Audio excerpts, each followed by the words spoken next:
I lost everything in a single year. My wife, my kids, my dignity. She left me for a man who stole not just my work, but my life. I was stripped down to nothing, with only a rundown house and a pickup truck to my name. How did it all spiral out of control so quickly? They took my family 600 miles away, leaving me with the ghosts of what used to be. But I wasn't dead yet. Desperation turned into rage, and rage became the fuel for my rebirth. I'm Gerald Murphy, and this is the story of how I clawed my way back from the abyss. Year 1. Gerald Murphy knew he was in a tough spot. He liked to be called Gerald, but most people, including his ex-wife and former boss, called him Jerry. He tried to be okay with it, but it still bothered him sometimes. However, what people called him was the least of his problems. What really worried him was what a 35-year-old man like him was supposed to do after losing his dignity, reputation, job, family, and most of his savings because of his divorce. The biggest issue was that he honestly didn't understand how things had gone so wrong. Some people could have told him, but he might not have grasped their words. They might say he was Mr. Loyalty, always dependable, the kind of guy everyone could count on. But they would also say he was so focused on his work that he kept others at a distance. He didn't spend time with coworkers or go to many social events. Because of this, he had helped several not-so-great bosses look better than they were, and he missed out on promotions because he wasn't part of the in crowd. These traits drove his wife of 10 years to leave him. She moved on with one of his former bosses who was known for taking credit for others' work and treating them poorly. Their marriage and job move took Gerald's 2 young kids to a busy city 600 miles away. Gerald was now alone in a smaller town, with just a job, a little house, his pickup truck, and no clue how his life had fallen apart so quickly. Then, the economy took a dive, and Gerald became an unemployed 35-year-old with little chance of finding a good job anytime soon. The factory closure came as a shock, but he did get a year's pay as severance and a good reference. A month later, he realized he was heading towards bankruptcy and needed to take action. He sold his house, getting some money and freeing himself from a mortgage. He found a 5-acre piece of land 80 miles away that he could buy outright and purchased a 1-bedroom cabin that had been taken back by the bank. Now he had a place to live that didn't cost much and some cash to live on. But that was all he had. His life had turned into a small cabin on 5 acres and no clear future. One night, as he sat watching TV, he heard a news commentator who made a lot more money in a single year than most do in their whole lives spend nearly an hour saying that people should stop complaining about the economy and just go work hard to be successful like he was. He had brought in 3 or 4 fancy experts to back up what he said. Just before the show ended, Gerald pulled out his small gun and shot the television 3 times. For a short moment, Gerald thought about turning the gun on himself, but that idea quickly left his mind. He put the gun back in the drawer. The next morning, he drove into town and bought a used garden tiller, some compost, and a mix of vegetable seeds. He spent the whole week, from morning to evening, working on a piece of land close to his cabin where he planted a garden. He wanted to make sure he had food for himself. On his next trip to town, he noticed a sign for an estate sale. Without much thought, he decided to check it out to see if he could find anything helpful. Unfortunately, the sale was almost over, and only a few random items were left. He spoke with the person in charge of the sale and learned that the man who had passed away had left the house to his son, who didn't really want it and planned to sell it. The person asked Gerald if he knew anyone who could come and clean out the barn filled with items and take down a small old shed. Without hesitation, Gerald offered to do it for $200. The man gave him the money and asked him to finish within a week. For the next week, Gerald carefully took down the shed and loaded the wood into his truck, stacking it behind the cabin.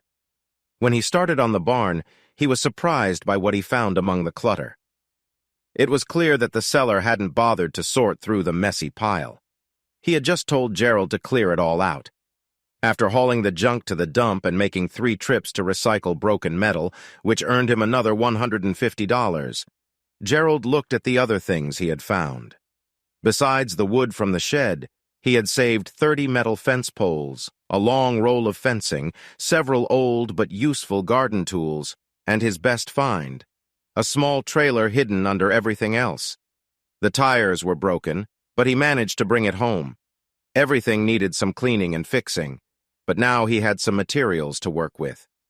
Since his television was now just junk at the dump, he listened to the radio while he worked in the garden and fixed the things he had found. In the evenings, he enjoyed music and reading. Over the next 2 months, the estate sale person called him twice more for similar jobs at 2 other places. He gladly accepted the work and earned $200 for each job. He also made some extra money by recycling metal and gathered more wood, siding, and metal roofing for his building projects. He found a lawnmower that someone said was broken, but after changing the oil and replacing the spark plug, it worked fine. Around this time, his garden started to grow well. He quickly realized he needed to learn how to save some of his vegetables for later. The local library helped by giving him 2 books about canning and preserving food. Soon, he was cooking and preparing his harvest for storage. His only issue was that he didn't have enough space to keep everything. To fix this, he used some of the wood and materials he collected to build a strong storage shed. He built it partly underground into a hill that faced north, which kept it cool in the summer and dry during the rainy seasons. He created a routine to work for 6 days and then take the 7th day off to clean his home, do laundry, and handle other chores. From another library book, he learned to bake bread, so he made enough for the week on his day off. Every week he wrote a letter to each of his children, sending them off without knowing if they ever arrived, since he never received any replies. Eventually, the letters returned, marked, "Moved, no forwarding address." Undeterred, he continued writing but stopped paying for postage, opting instead to keep the letters in 2 boxes, one for each child. One day in town, he discovered a small farmer's market that opened only on Saturdays. He decided that Saturday would be his shopping day, and he went to the market first. There, he bought vegetables and other items he couldn't grow himself. He also learned that some women sold a variety of baked goods at the market. Inspired by this, he began baking 10 loaves of bread each week to sell. The women offered lighter breads, while he preferred to make thicker, darker varieties like multigrain and rye. On his first weekend selling, he managed to sell 6 loaves for $5 each. Following that, demand grew, and he often sold out completely. He then designated Thursday and Friday for bread making, mixing the dough on Thursday evening to let it rise and baking all day Friday. This allowed him to sell 15 to 20 loaves each week. Though profits weren't massive, they were enough to cover meat and other essentials. Most importantly, these efforts connected him with many locals, helping him become a recognized member of the community. In a relaxed atmosphere, people soon noticed his positive traits. Although he was quiet, his warm and charming personality shone through. The women at the market particularly appreciated the shy man who baked tasty rye bread. When they learned that he was also a gardener and skilled with his hands, several asked for his assistance in building raised garden beds. Many of these women were older and found it challenging to work directly with the ground. Most were retired widows or had husbands who were unable or willing to assist with simple tasks. Gerald was happy to help and began constructing these garden boxes from his wood supply. He would deliver them to their homes and set them up as requested. Additionally, he bought new tires for his trailer and made repairs with a welder. He also discovered a more affordable source for bulk compost, moving away from purchasing small bags. Over the next 2 months, he built and delivered 12 of these beds, charging $75 each. While working, many women asked for help with other small repairs around their homes. As a result, he often left each house with between $100 and $150. This continued until the holiday season, when activity began to slow down. Finally, he had some time to tackle chores he had been putting off. During this break, Gerald reviewed his finances and was pleasantly surprised. After buying the land and mobile home, he realized he had about $10,000 left. By tallying everything, he discovered he had $12,000 in his savings account. He had managed to live simply for the first 9 months without a regular job and even grew his savings. This didn't even include the tools and supplies he had collected. As he finished reviewing everything, he began to cry. His tears shifted from feelings of sadness to ones of gratitude and joy for making it through. As a Christmas present to himself, he got an internet connection to access information online. After years, he went into town for a community Christmas event, bringing 5 loaves of bread to share. People were glad to see him and introduced him to more friends. One of these new acquaintances was his neighbor. He had known someone lived next door but had never taken the time to meet them. His neighbor turned out to be a single mother about his age, along with her 8-year-old daughter. The woman introduced herself as Gwen Lambert and her daughter as Sherilyn. During their chat, Gerald learned that Gwen was a school teacher in town, which explained why he hadn't seen them much during the day. Sherilyn was quiet and shy, just like he was. Before they left, they exchanged phone numbers and said they would call each other if they needed help. 2 days later, he received a call from her. She told him that her brother and sister-in-law were supposed to come for Christmas dinner, but they had to cancel because of an emergency. She mentioned that she had made too much food for just the 2 of them and asked if he wanted to join them for dinner on Christmas Day. He hesitated at first, but then agreed. He asked if he could bring some bread or something. She said that was fine and told him dinner would be at 1 o'clock, so he could come over any time after that. He took a shower and put on clean jeans and a shirt. He grabbed the loaf of bread and headed to her house just after noon. As he walked, he noticed what looked like steam coming from a window. When he realized it was smoke, he ran and burst through the door near the smoking window. He found Gwen sitting on the kitchen floor, visibly upset. The stove was charred and covered in water and fire extinguisher foam. "Are you and Sherilyn okay?" he asked. Through her tears, Gwen nodded. "Okay, let's get you out of here." He helped her up and took her to the back porch, sitting her in a lawn chair. Then he found Sherilyn, who was frightened in the living room. He led her outside and sat her next to her mother. After making sure they were safe, he went back inside to check the kitchen. The gas stove had clearly caught fire and made a mess. The wall behind it was damaged from smoke and water, but most of the kitchen was still all right. He turned off the gas and unplugged the stove from the wall. The biggest loss was the stove, but everything else could be cleaned up. He went back outside and sat down next to Gwen, who had calmed down. "I'm sorry, Gerald. The turkey is over there on the grill keeping warm, but everything else is ruined," she said. "Hey, you 2 are okay, and that's what matters. The damage isn't too bad, but the stove is gone. We can take the turkey to my place and finish the meal there if you want." "I can't ask you to do that." "You're not asking. I'm offering. My place is small, but I think we can all fit and still have a nice dinner." "All right, if you really don't mind. I don't think I'm ready to clean up that mess today. We can clean it up tomorrow. I can help replace some of the wall, and then we can look at getting a new stove." She gave a small smile, seeming grateful while also a bit reserved, then nodded her head. They placed the turkey on a big plate, and the 3 of them got into Gwen's car. They drove a short way to Gerald's cabin. As he led them inside, Gerald said to Sherilyn, "I'm sorry, but I don't have a TV. I usually listen to music. You can use the computer to find something fun." She nodded, feeling a little shy, and replied, "Thank you." Gwen looked around the cabin and saw that it was tidy and nice. With Gerald's help, they opened some canned foods and cooked different vegetables for dinner. By the time they sat down, the kitchen smelled wonderful with the fresh veggies and turkey. Everyone felt happy and ready to eat. Gwen and Sherilyn both commented on how delicious the vegetables were, while Gerald complimented the turkey. After dinner, Gerald took Sherilyn around his garden and storage room. Sherilyn was busy on the computer exploring a world of interesting things. Meanwhile, Gwen and Gerald sat on his small deck, sipping tea and sharing their stories. Gwen told Gerald that she and her husband bought the house next door 3 years ago with plans to fix it up.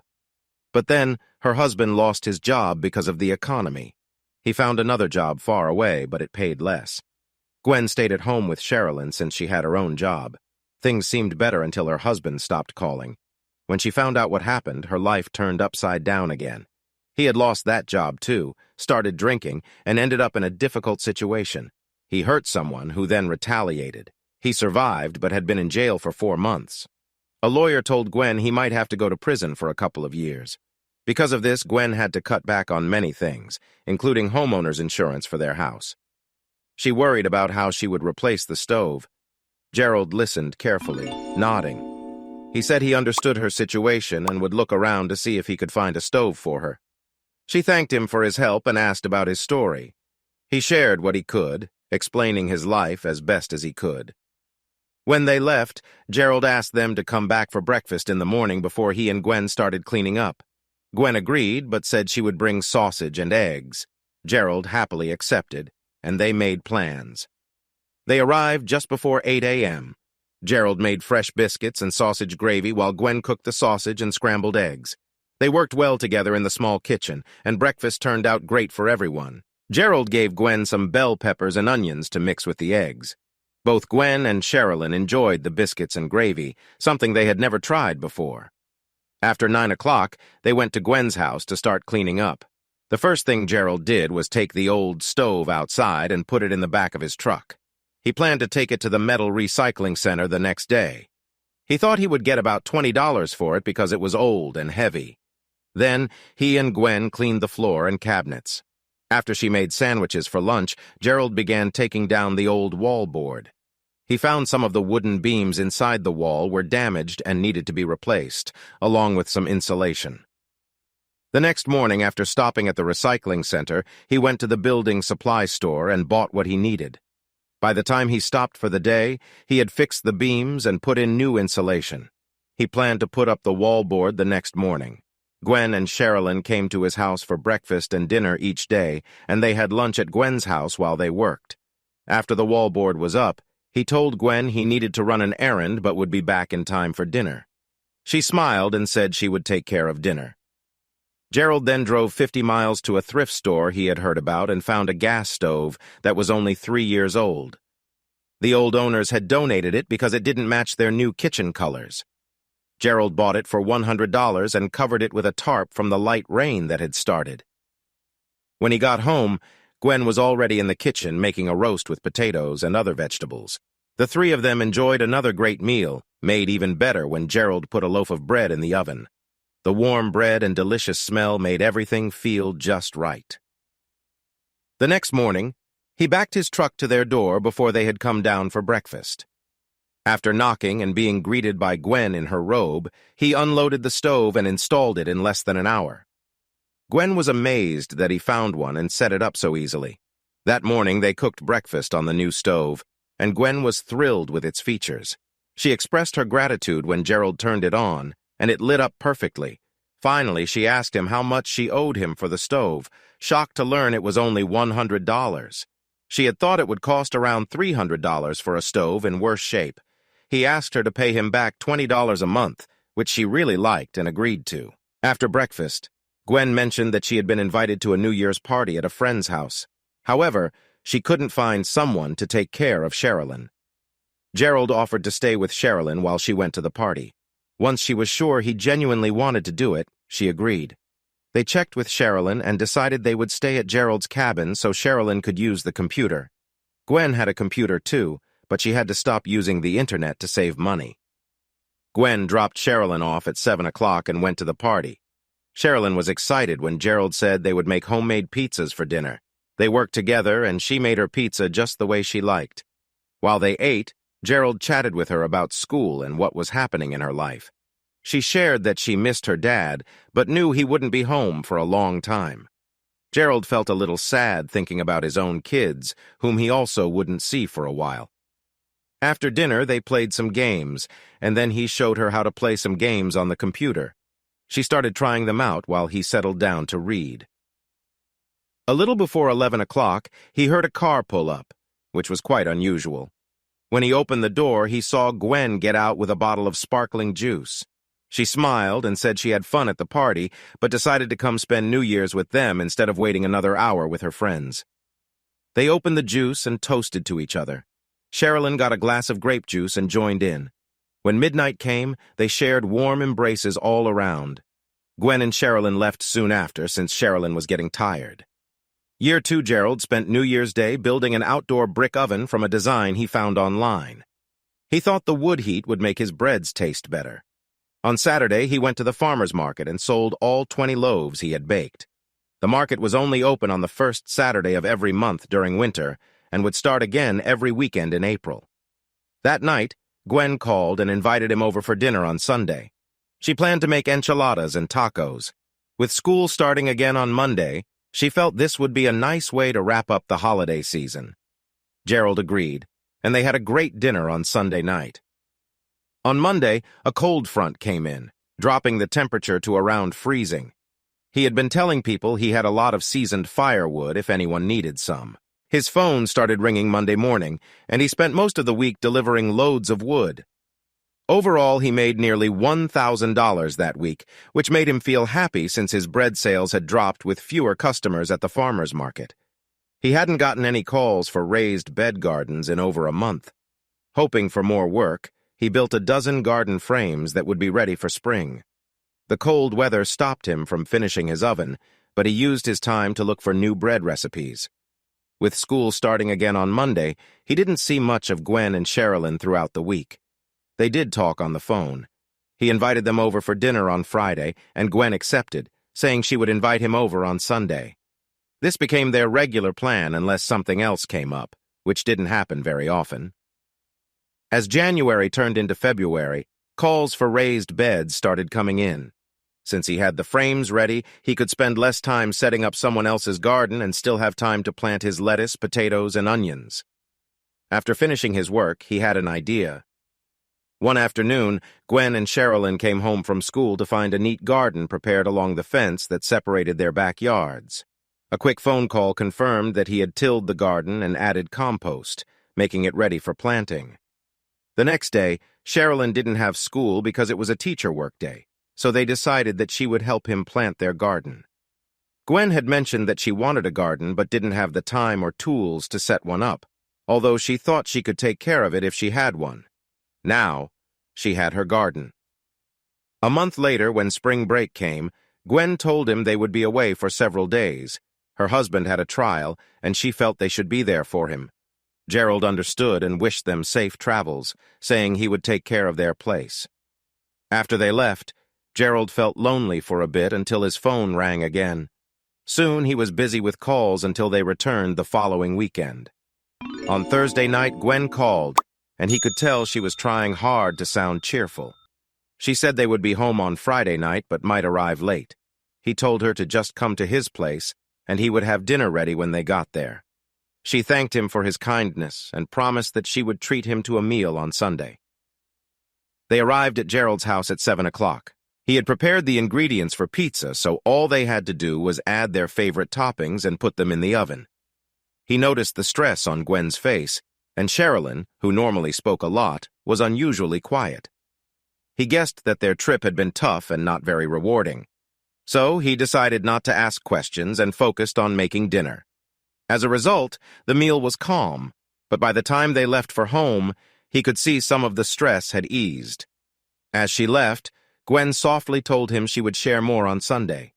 Gerald just nodded and wished them a good night. Saturday was busy at the farmer's market. He sold half of his bread as oven-baked and the other half as brick oven-baked. Both kinds sold out, but he asked the customers who bought the brick oven loaves to let him know what they thought of the new way of baking. Many regulars smiled and said they expected it to be good and would give their opinions later. He didn't see Gwen or Sherilyn when he returned home, but he chose to give them some space, thinking they just needed time to themselves. On Sunday, he spent the day working in his garden, pulling weeds from his onions and potatoes when he heard Gwen's voice. "I hope we didn't upset you on Friday night. It has been a tough week and the drive back was difficult. I figured that out. I hope you both are okay." "We will be fine. It was just a shock to hear everything." He seemed down and looked like he had lost a lot of weight.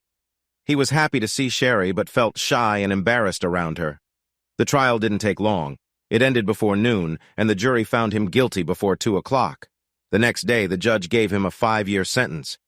His lawyer says he could be out in 3 years if he stays out of trouble in jail. We kind of prepared for this, but it still hit hard when we heard it. We talked that night and decided to keep doing our best like always. But it's still really tough on Sherry. She knows what happened but can't fully understand it. I think Sherry and I are alike in that way. It takes me a long time to understand things that happen to me, too. I would probably feel better if I could quickly decide who to blame and move on from my confusion. Gwen gave him a small smile. "I can't see you as someone who quickly judges others. Your kindness and acceptance of people and situations is really a strength, even if you think it's a weakness." All Gerald could say was a weak, "Thanks." "Anyway, I need to go to the store for a few things. Do you need anything while I'm in town?" "No, thanks. I picked up most of what I need yesterday after the market." "Okay, we'll have dinner ready around 6:30. I hope Sherry feels a bit better tonight." "I'll be there, and if she doesn't, that's okay. It's tough on you, but I can only imagine how much harder it is for her." "See, I'm not sure I could look at it that way." Gerald didn't know how to reply. He simply gave her a quick hug, and she went back to her house while he returned to pulling weeds. Yet her words stayed in his mind. He realized that he usually didn't jump to conclusions, but he wasn't sure why. His parents had been understanding people, though they could be judgmental at times. He always tried to understand a situation before deciding how he felt about it. Sometimes he felt this was a flaw in his personality. Some people, like his ex-wife, thought he was indecisive. Was he indecisive? He didn't know the answer.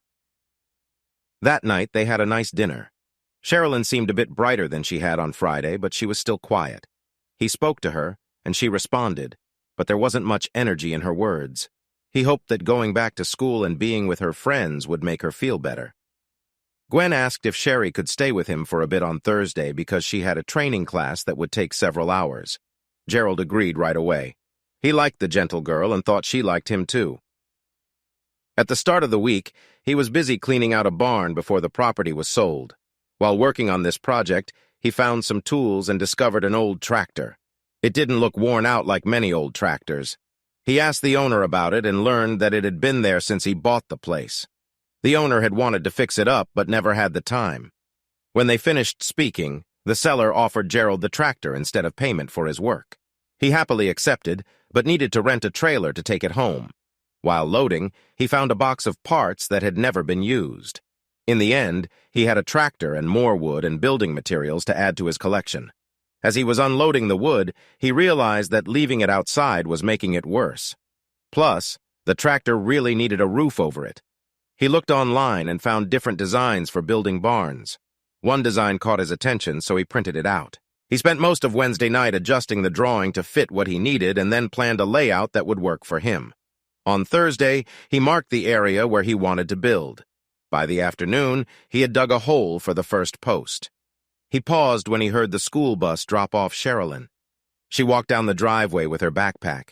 When she came up to him looking at the barn he imagined, she started asking questions. What was he doing? How big would it be? Why was he building it?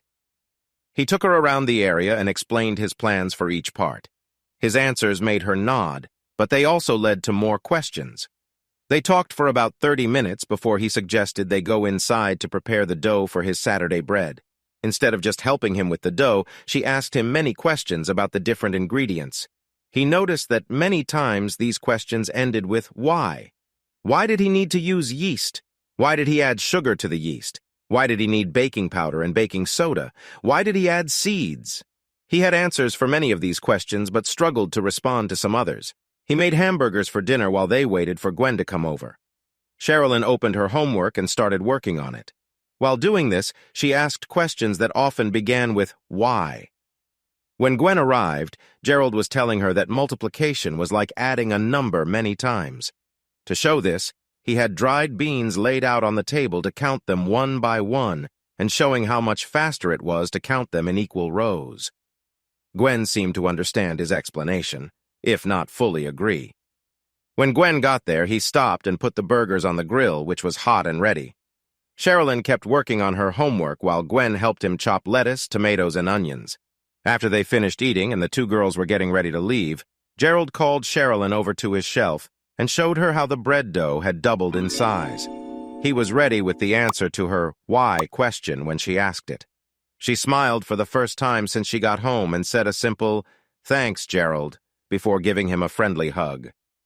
After they left, as he was cleaning up, he realized that this change in Sherilyn might be her first step in trying to understand what was happening to her, her father, and her mother. She wasn't quite ready to understand complex whys yet, but she was beginning to learn about the world around her. For some reason he couldn't explain. It made him happy that he was the one she chose to start this journey with. The next afternoon, as he took the last loaves of bread out of the brick oven, he saw Sherilyn walking toward him again. "Gerald, Mom wants to know if you will come for dinner. She is making spaghetti, and it will be ready soon. Let me put these loaves on the cooling rack, then we can walk up there together. Gerald, I got a 100 on my math test today. Congratulations! That's great to hear. Every time I looked at a problem, I thought of the beans on the table like last night, and it all made sense. That's wonderful news to me, too. I would have felt bad if the beans didn't help you get the answers right." "Oh, Gerald, I don't think you can do anything wrong." He thought for a moment and then said, "Most of us don't do many things wrong, but sometimes, even when we do something right, it doesn't turn out the way we hoped. Come in and I'll show you." He led her into the cabin and over to his cooling rack. "See this loaf of bread? We made the dough last night, just like we always do. But this loaf didn't rise properly and turned out flat. We didn't make any mistakes, but it just didn't turn out like the others." "Why not?" "We followed the same steps, so it should have worked," I said. "It should have," he replied. "But sometimes things go wrong for reasons we don't expect. I think the loaf might have gotten too warm last night, and the yeast probably died before it could rise in the oven. On my rack, one loaf always sits at this end. The heater is on the other side of the wall, and that wall gets hot sometimes. That might be why this loaf is different. The taste will still be good. It just looks unusual. Oh, now let's check on your mom for dinner. I'm hungry, and she won't be happy if we're late." He grabbed a bottle of wine he had been saving and a loaf of warm Italian bread he baked in the brick oven. Together, they walked to Gwen's house and were welcomed with a warm smile. The following week, Gerald received 2 jobs for raised bed gardens, which he handled easily. As he was leaving the second house, the woman asked if he could remove a bush that had grown too big for her yard. It took him 20 minutes to dig it out and load it into his truck. Instead of taking it to the dump, he brought it home and planted it along his driveway. This led him to start creating non-food gardens that many people admired as they drove by. He spent the rest of the week working on his tractor and looking up information online, as well as continuing his work on the barn. The barn was a timber frame structure, which meant that the thick corner posts and beams created a strong base for the walls. He had enough beams for the framework, but he needed triangular rafters to support the roof. He also had about half the siding he needed to finish. When he checked the price of new rafters for the roof, he was disappointed. He went back online to see how he could make them himself, but the cost of materials was just as high as the pre-made ones. He hoped to find a better way. That chance came one day when he was leaving the metal recycler. He saw a truck carrying metal siding and several straight roof trusses often used for flat roofs on warehouses. He stopped and asked the driver where the metal was from. The driver explained that they were tearing down an old warehouse on the east side of town. Gerald drove over and spoke with the project supervisor. He learned that the entire building would be scrapped because there wasn't much demand for used building materials like those. Gerald offered to pay twice the salvage price for 15 of the trusses. After a phone call, Gerald bought 15 25-foot roof beams for $500. He had to rent a longer trailer to carry them, which took 3 trips, but he finally had the beams he needed for the roof. He just had to figure out how to use them since they were 5 feet longer than he needed. It didn't take long for him to decide to make the roof slanted. He just needed to add a bit more height on one side of the barn. Next, he had to find a way to lift the beams up 15 feet. A crane could have lifted them into place in one day, but renting a crane cost nearly $2,000 for a day. After some thought, he decided to use a boat winch on the tallest side of the barn and a wide board as a ramp to pull the beams up one by one. It took him 2 days, but he got all 15 beams in place and secured them firmly to the frame. A week later, the metal roof was safely attached to the beams, and he stepped back to admire his work. He was both surprised and pleased to see he had built the roof for only $500.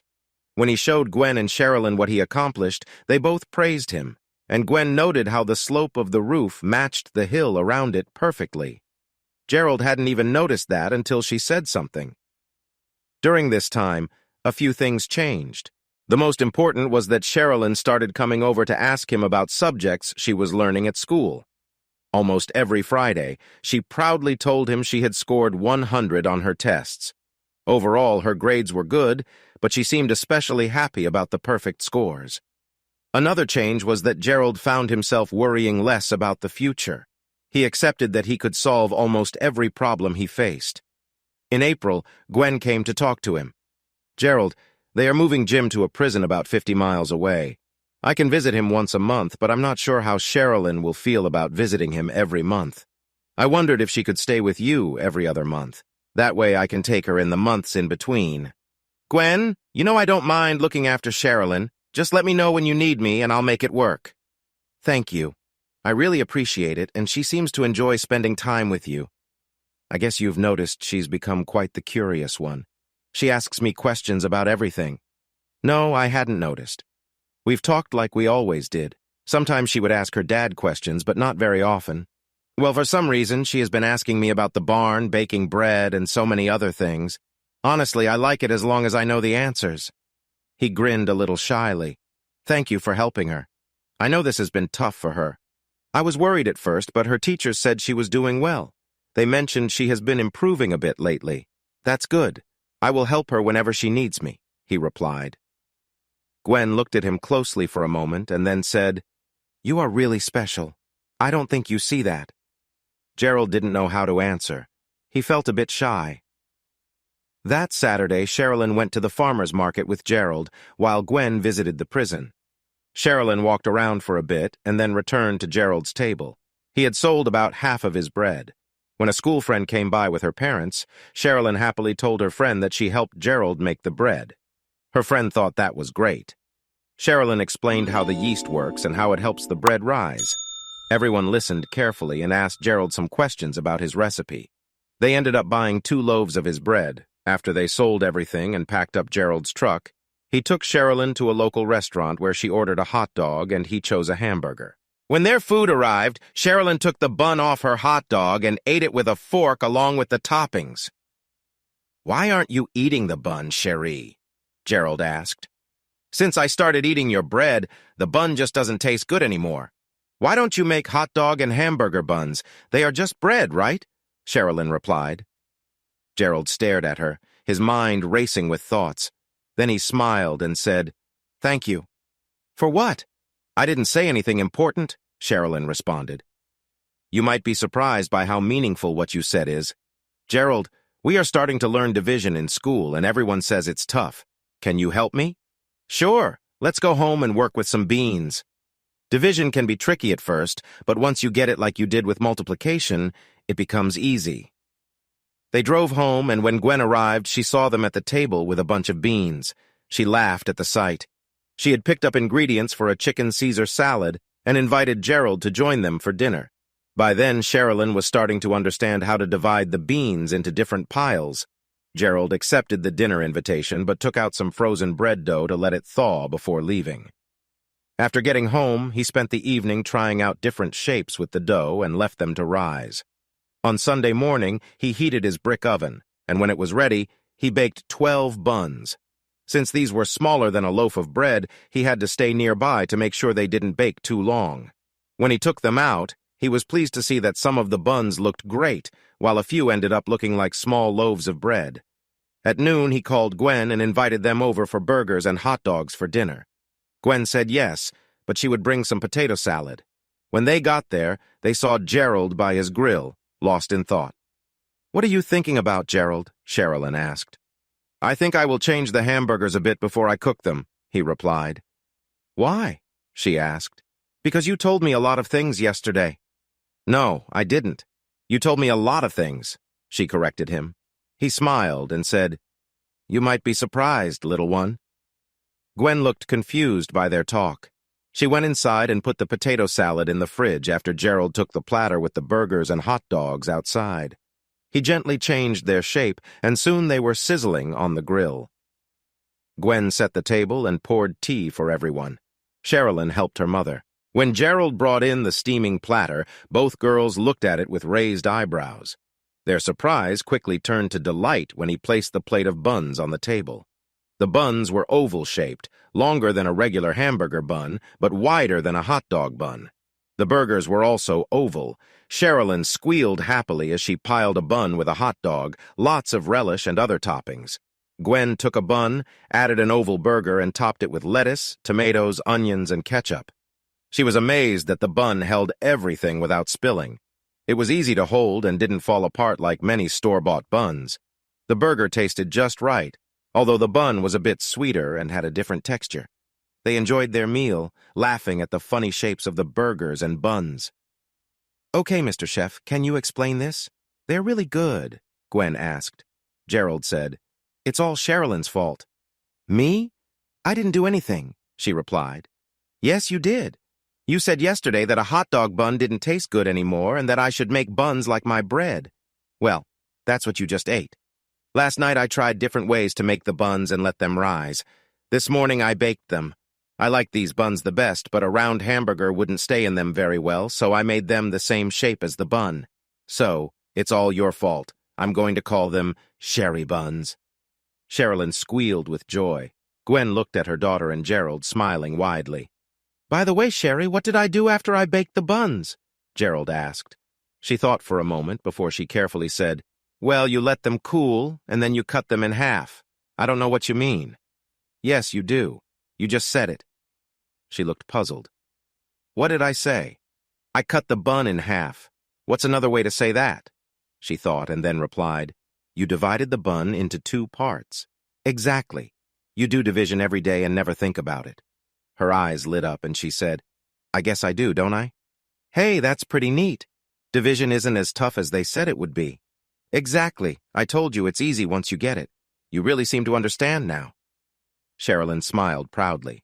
Gwen asked, "So is this a cooking lesson or a math lesson?"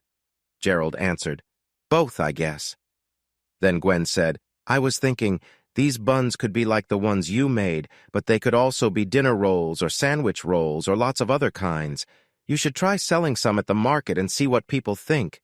They really taste better than regular rolls or buns." "Thanks. I thought about that, but now that you've tried them, I'll keep working on them and see what I can come up with." On Monday morning, he tried different ways to make the buns and let them rise while he worked in his garden. He also visited Gwen's garden, pulled weeds for a bit, and then went home to heat up the brick oven. An hour later, a dozen buns made with different methods were cooling on the rack. One looked better than the rest. For that one, he had rolled the dough like a pie crust, cut it into a circle, rolled it like a wrap, and pinched the ends. It turned out light, but strong enough to hold together. He decided to make a couple dozen more to try selling at the market on Saturday.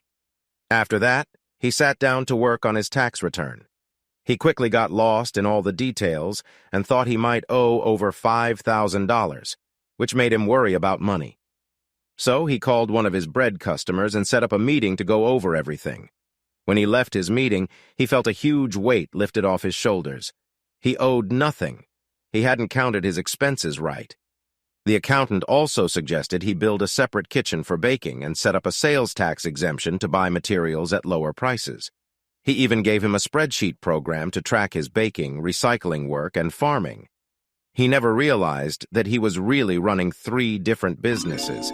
By keeping better records, the accountant thought he would not have to pay taxes for a few more years, and even then, there were ways to lower that amount. Gerald went home, installed the spreadsheet, and entered all his expenses for the year. He was surprised to see he had made as much money this year as last year before expenses. After expenses, he had less income on paper, but he had more money in the bank and felt much more secure than before. The idea of a separate kitchen stayed in his mind for a few weeks and became a solid plan 2 weeks later. He took 30 of his buns to the market on Saturday. He sold about half and gave away the rest as samples. The next week, he had orders for almost 200 buns. It was the season for grilling, and people wanted his buns for their cookouts. The following week, he needed to start making dough on Wednesday. He needed both Thursday and Friday to bake everything in his kitchen oven and his brick oven. While he waited for a load in the brick oven to finish, he looked around his home. Instead of just the kitchen, he imagined a whole new space with a new kitchen and bedroom. The current rooms would become a dining room and living room. He felt he had enough supplies for most of it and thought he could add some extra baking tools to the kitchen. The more he thought about it, the more he liked the idea. Later, he sat down with his notes and decided to charge $4 for 6 buns. He wondered if people would pay that. So he created a price plan where people could buy 1, 2, 3, or 4 buns and then buy larger amounts. He thought this would be better since many of his customers were single or couples. On Wednesday night, Sherilyn came over to help him roll out the dough for Thursday's baking and returned to help him again on Thursday. Gwen had a meeting one night and a school event the next. Gerald made a light dinner for her each night, which she really appreciated after her busy days. She promised to make dinner for them on Friday night. On Saturday, he went to the farmer's market and sold everything he brought. On his way home, he stopped at Gwen's house and gave Sherilyn $40 for her help. Gwen tried to argue, but Gerald didn't listen. He explained that Sherilyn had worked for 2 hours each night while he prepared his dough and had saved him a lot of time. She earned it, and he insisted she take it. Finally, Gwen agreed. Just before noon on Sunday, Gwen and Sherilyn walked over to find him sitting on his small porch drinking tea. "And to what do I owe the pleasure of your company this lovely morning? Would you like a glass of tea?" he asked. They agreed, and once they were all seated, Gwen said, "Go on, Sherry, ask him." "Gerald, Mommy said I could keep the money if I saved half of it. The other half I could spend on things I want," Sherilyn said. "I think that's a great idea, and you will be glad you did, Cherie. So, what do you want to buy with your spending money?" "I'm going to buy dinner tonight for you and Mommy at the Mexican restaurant," she said proudly. Gerald looked at Gwen, who smiled back at him and nodded her head slightly. "I accept your generous offer. We will celebrate this evening, but let's make it special. Save some of your money for yourself in the future. You earned it." "Are you okay?" Sherilyn smiled and replied, "I'm good." Then she went inside. Gwen stayed and watched Gerald. "You wouldn't believe how happy she is to earn some money, and now she can spend a little on herself. I try to get her what she needs, but sometimes I can't get her what she wants. Still, she really wanted to take us out to dinner tonight. I'm not sure she has enough to cover 3 dinners, but I can make up the difference." "Only if I don't handle it first," he said with a smile, and she smiled back. Sherilyn returned and announced that she needed to go home and get ready for her evening plans. Gwen and Gerald both chuckled at this. They agreed to meet at their house at 6 o'clock. Gwen drove them to Sherilyn's favorite Mexican restaurant. It was part of a chain but had good meals. Gerald and Gwen quickly realized that the bill would be closer to $30 than $20. Gwen looked at Gerald. He nodded, and after they ordered, he said he was heading to the restroom. Gwen saw him pause at the hostess's station and talk to her for a moment. He pointed to their table and handed her something. She smiled and nodded. Sherilyn ordered tacos, which she loved, while Gwen and Gerald both got enchiladas. After they finished, Gwen suggested getting ice cream, which everyone liked. When the waitress brought the check, Gerald nodded toward Sherilyn. The waitress smiled and placed it in front of her. Sherilyn looked at the bill and smiled with pride. She walked to the counter and paid $15 for their dinner. Gwen and Gerald hugged her, thanking her for the meal, and she beamed as they headed out to the car. For the next few weeks, Gerald mostly focused on baking bread. He kept up with his garden tasks, but had to turn down 2 good jobs involving cleaning barns. One day, 2 local hamburger restaurants approached him at the market about making buns for them. He said he would think about it and get back to them. That night, he realized he had a choice: make buns for the restaurants or for the market. He would earn about the same amount of money in either case, but baking for the restaurants would mean losing touch with the people at the market. He decided to pass on the restaurant offer and planned to call them after this week's market. Before he got the chance, a man approached him at the next market. The man introduced himself as the sales manager for a regional bakery. When Gerald packed up, they met at a local coffee shop. The man started with, "I'm Bill Medwick, the sales manager at Sun States Baking. I was talking to the 2 hamburger restaurants who are our customers. They mentioned that you have been baking a new kind of bun and selling it to locals. The locals have started asking for a burger on a special sherry bun, but the shop doesn't have it. They brought me a few of the buns, and I must say you've created something unique. They taste great and can be used for many things, not just burgers." "Thank you. I call these the CHERI buns, named after a young friend who inspired me to make a delicious bun," I said.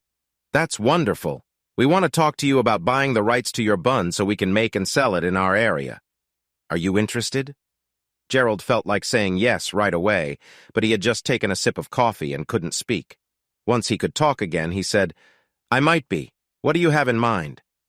I can offer you $25,000 for the recipe and the rights to use the name Sherry Buns. Gerald wanted to agree immediately, but he paused and replied, That sounds generous. Let me talk to my accountant and business advisor on Monday morning, and I'll call you in the afternoon. It's about taxes and such. I understand. Here's my card. I'll wait for your call. It was nice talking to you. They shook hands and went their separate ways. Gerald felt on top of the world. He wanted to rush home and share the good news with Gwen and Sherilyn, but he remembered they were visiting the prison for the weekend. He figured they might not want to hear his news tonight, so he decided to wait until the next day. Instead, he called the accountant and left a message asking for a short meeting on Monday morning. Just before he got home, the accountant returned his call, asking if he could meet on Sunday after lunch since he would be busy with meetings on Monday and Tuesday. Gerald agreed. Leaving the accountant's office, Gerald had a lot to think about. As he drove home, he planned his next steps. First, he wanted to offer the baking company the rights to make the bun for 10 years, charging a royalty of 1 cent for each bun sold. This way, they wouldn't need to pay a large sum up front, and if sales weren't great, they wouldn't lose much. But if the buns sold well, Gerald would earn more than the $25,000 they offered. This way, both parties would share the risk. Second, Gerald wanted to include Sherilyn in the earnings because she inspired the name. The accountant suggested deciding what percentage to give her and setting it up so it goes into a college fund. Since Sherilyn was young, neither he nor Gwen would need to pay taxes on it, and it would be there for her when she finished high school. She might have to pay some taxes then, but it would be a small amount. Gerald found both suggestions valuable, but he decided to ask for one more thing that he hoped wouldn't be a deal-breaker. He wanted to keep the right to sell up to 200 buns each week at the market. He had many customers, especially older ones who didn't buy packs of 6 or 8. They preferred to buy just 2 or 3, and he wanted to keep helping them. He felt good when he got home and felt even better when he saw a note on his door inviting him to dinner at 6 o'clock. It was spaghetti night. Luckily, he had dough in the fridge for fresh bread and a new bottle of wine in the pantry. They had a lovely dinner, but Gerald stayed quiet and listened to the friendly chatter between mother and daughter. Finally, Gwen turned to him and said, You're really quiet. Something must have happened while we were gone. Want to share? He smiled. I think it's pretty good. I hope you think so too. I'm going to sell the rights to my bun recipe. A bakery wants to buy it and sell the buns all over the area. That's great, Gerald. I'm proud of you. Does this mean we won't be making buns anymore? Sherilyn asked, sounding sad. No, Sherry, it doesn't mean that. I'm keeping the right to make buns for the market. So I can still help you make them? Of course. You are my baking buddy, but there's more. Gwen, do you think the buns will be successful? I can't see why they wouldn't be. Why do you ask? They offered me a lump sum of money. I spoke to the accountant today. He suggested I ask for a small royalty for every bun sold for 10 years. If the sales go well, I could earn more than their offer. If not, I just won't make as much. Then I believe you'll make more than they offered. Are you happy? I am. I just hope you will be too. Why would I be? Because I've decided to give 1/3 of the royalties to Sherilyn. She inspired me, and they will be using her name. The money will go into a college fund for her, and she'll get it when she finishes high school. This way, we won't have to worry about taxes, and when she's done with school, the tax will be very small. He looked at Gwen and saw tears rolling down her cheeks. Then he glanced at Sherilyn, who looked shocked, as if she didn't fully understand what he said. He waited quietly until Gwen gathered her emotions. Gerald, you don't have to do this. Yes, I do. It's the right thing. Gwen looked at Sherilyn and then back at Gerald. We started a college fund for her, but I'm embarrassed to say how little is in it, and I don't expect it to grow much. I've been encouraging her to do well in school so she might get a scholarship. Gerald, what is a scholarship?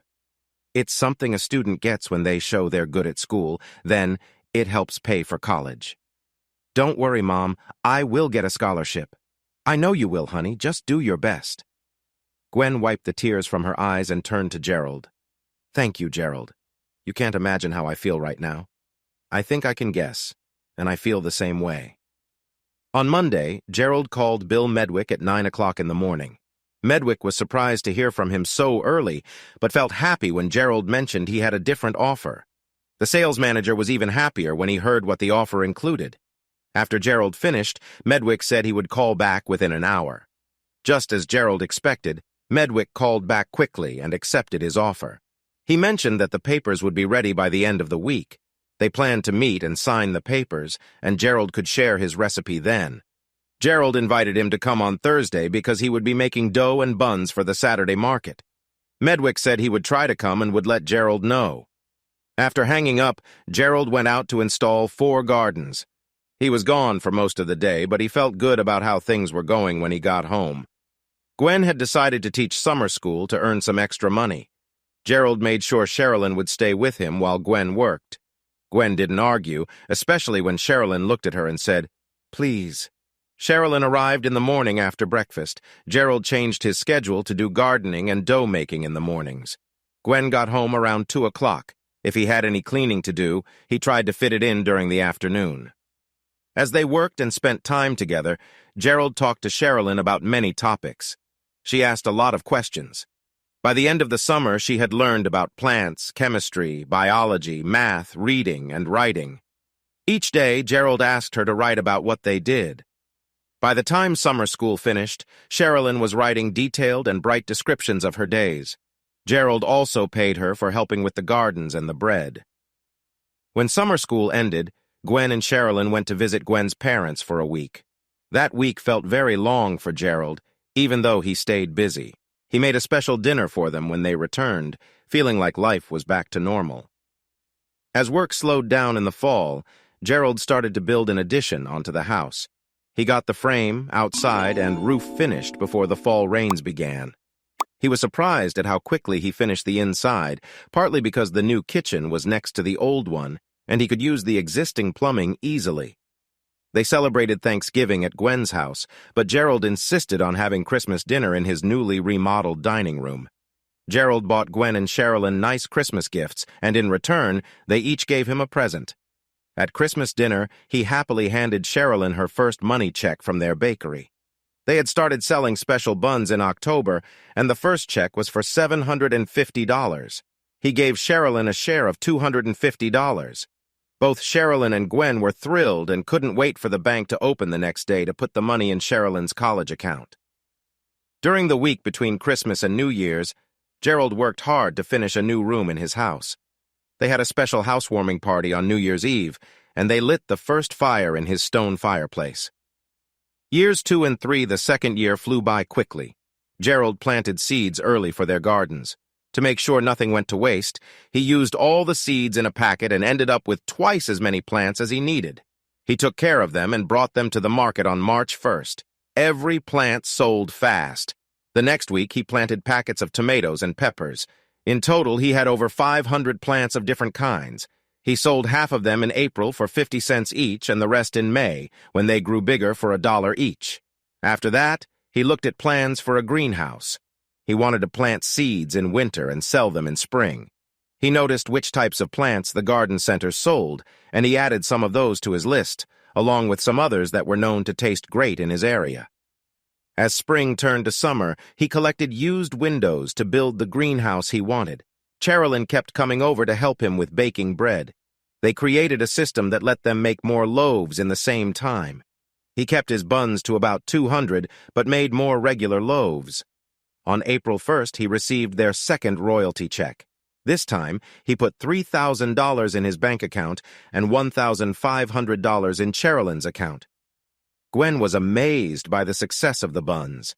During the summer, Gerald and Sherilyn focused on building the greenhouse while Gwen taught summer school again. She asked many questions, and Gerald often sat down with paper and pencil to explain answers and different choices he could make. She found his practical way of teaching easier to understand than the more complicated methods at school. Her grades had improved a lot over the past year, and her reading, writing, math, and science teachers praised her. Fall was busy again. and they shared Thanksgiving and the Christmas and New Year's holidays like before. Christmas was happy once more because the royalty check was the largest they had received yet. The two earlier events were similar to the first one, but the last one added $6,000 to his account and $3,000 to hers. The third year began well, but in February, he got a call from Gwen in the middle of the day. "Gerald, I just received a call from the prison. Something has happened, and I need to find out what. They wouldn't tell me on the phone. Can you look after Sherilyn for a couple of days? I don't know how long I'll be away." "Of course. Go take care of things there. I will manage here." He could hear her relax a bit. "I knew I could count on you, but I hate taking you for granted. You already do so much for us." "Hey, you do more for us than I can say. Now go. Everything will be fine here." That afternoon, he drove to school to pick up Sherilyn instead of waiting for the bus. She was happy to see him and jumped into his truck. Before leaving the school, he explained what was happening. Her face looked sad, but she didn't cry. She just nodded and stayed quiet until they got home. Once they arrived, she grabbed a change of clothes and they went to Gerald's house. She got changed while he made tea for both of them. After that, they sat on the porch. "Gerald, I know my daddy loves me and my mom, but he does things that hurt us. Why does that happen?" "Sherry, I don't think anyone can give you a simple answer. Sometimes people think they are doing the right thing, but it doesn't turn out the way they hoped. That can hurt others. Other times, they get angry and do things that impact many people. Sometimes they just get frustrated and take it out on those closest to them. I don't know your dad, so I can't say what he thinks, but maybe he feels upset because he can't be with you and your mom, and that makes him act in ways that are hard for everyone. You don't do things like that. I can't picture you ever hurting someone. Sometimes people hurt each other without intending to. Is there someone at school you feel uneasy around?" "Yes, there's one girl who makes me feel uncomfortable." "Has she ever done anything to hurt you?" "No, I don't know why, but there's just something about her." "Well, you could say she is affecting you by making you uncomfortable without actually doing anything." She thought for a moment before answering, "I guess I understand that." There might be another side to this, too. "What do you mean? Have you ever considered if you might also affect her?" "No, never. I don't think we've even talked. Have you thought that she could be feeling unsure about you too and doesn't want to approach you?" "But I don't know how." That's one of the curious things about people. Sometimes you might feel uneasy for no clear reason and behave differently without knowing why. Maybe you should try talking to her someday. You could find out that she's not like you thought. Sherilyn didn't answer, but Gerald noticed she was thinking. He suggested they go into town for Mexican food. Her mood lifted and she agreed. They made some bread dough and set it on the shelf to rise. After washing up, they drove into town for dinner. When they finished eating and were waiting for the check, a woman walked over and introduced herself to Gerald. She mentioned that she had been buying some of his buns at the market, and her family really enjoyed them. She wanted to know how he made the burgers that went in them. He told her to sit down, and he would explain. Sherilyn looked around and noticed a girl sitting alone watching the woman chat with Gerald. "Gerald, excuse me for a minute. I'll be right back," she said. Gerald nodded and started to explain how he made his oval burgers. The conversation flowed, and 20 minutes passed quickly. When the talk slowed down, he looked up to see Sherilyn standing next to their table with a shy-looking girl beside her. When Gerald saw them, Sherilyn introduced the girl. "Gerald, this is the girl we were talking about earlier. Her name is Jennifer, but everyone calls her Jenny. She needs help understanding fractions. Can she come home with me tomorrow so you can help us both?" Gerald smiled and replied, "That's fine with me, but you should check with her mom first." Jennifer looked at the woman sitting next to Gerald and asked, "Mom, can I go with Sherry tomorrow to get some help with math?" The woman glanced at her daughter and then at Gerald. "I suppose that's okay as long as you're fine with it. I'm not much help with math, and her dad is too busy with work to help right now." "Of course I would be happy to help. Would you like me to bring her home when we're done?" Gerald offered. "Actually, I have a meeting too. I can pick her up around 7 o'clock if you give me your address," the woman replied. "Why don't I make sure she has dinner too? That way you won't have to hurry," Gerald suggested. She looked surprised and said, "I would really appreciate that. Is that okay with you, Jenny?" "Yes, ma'am. I would like that a lot." Jenny replied. Gerald said, "I'll pick you both up after school." They both smiled and returned to the other table. Jennifer's mom continued, "You have a lovely daughter, Gerald. Jenny is a bit shy and doesn't have many friends at school. I'm happy to see that she and Sherilyn get along so well. Thank you, but she's not my daughter. I live next door to her and her mom, Gwen Lambert," Gerald explained. "The teacher? I met her at the PTA meeting. I really like her," the woman said. "Did you hear? She had an emergency with her husband or something like that." Gerald sensed that she wanted to know more, so he replied carefully, "Yes, she had a family emergency, but I don't know the details. I just offered to look after Sherilyn while she's away. She must really trust you to leave her daughter with you." Gerald noticed again that she was trying to get more information. "Well, we're neighbors, and we've shared meals before. I've helped Sherilyn with her homework a bit, so I think she trusts me enough." He hoped that would stop any rumors, but he worried it might not be enough. "It's nice to have a neighbor like you. We should get going now. I'll make sure Jenny gets picked up before 7 o'clock. "It was great talking to you. I'll take good care of Jennifer while she's here." The woman stood up and walked back to her table to gather her things. Sherilyn returned to Gerald, smiling widely. Once in the truck, he asked her, "Do you want to tell me about it?" Sherilyn could hardly contain her excitement. "I thought about what you said, and I decided to go talk to her. We haven't been in the same class, so we didn't really know each other. She was surprised, but happy I came over. She's a bit shy like me. She does well in all her subjects, except math. When she said she was having trouble with fractions, I told her how much you helped me. She asked if you could help her too. I said you would. She was also happy when I mentioned you made the sherry buns. Can we have those for dinner tomorrow? Her mom can't make burgers like you do. We can do math after school and then grill the burgers. Does that sound good?" Gerald laughed at how excited she sounded. "So you're not scared of her anymore?" "Oh no, she's just quiet like me. She said she was a little worried because I do well in math and she was struggling. Usually she gets her dad to help, but he's been busy running for sheriff." "Gerald, what's a sheriff?"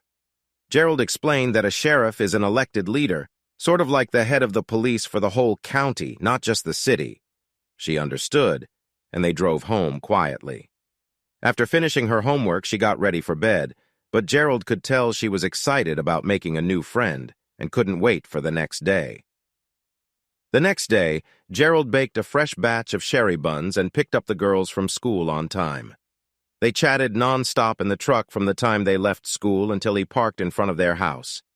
Sherilyn took Jennifer's hand and led her to see the brick oven and the garden. Then they went inside, where Gerald had made fresh tea and had beans spread all over the table. For the next 2 hours, they worked together to sort stacks of beans into equal parts. Slowly, Gerald noticed a look of understanding growing in Jennifer's eyes. They moved on to adding and subtracting fractions. With their new knowledge, the rules of fractions became easy for them. While they got started on their homework, Gerald went outside to prepare the grill. Just as the grill was heating up for the burgers, Gerald heard a car drive up his driveway. He hoped it was Gwen, but then he saw a different car pull in behind his truck. A well-dressed man stepped out. Jennifer recognized the car and raced outside to greet her father. She held his hand and brought him over to Gerald to introduce them. "Gerald, this is my daddy. He's running for sheriff," Jennifer said proudly. "Daddy, this is Gerald. He helped me understand fractions today. I can do them now.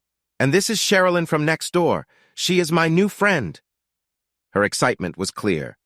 Gerald shook hands with the man, who said, "Hi, I think my daughter might have forgotten to say my name is Jim Sanders. Nice to meet you, Jim. I'm Gerald Murphy."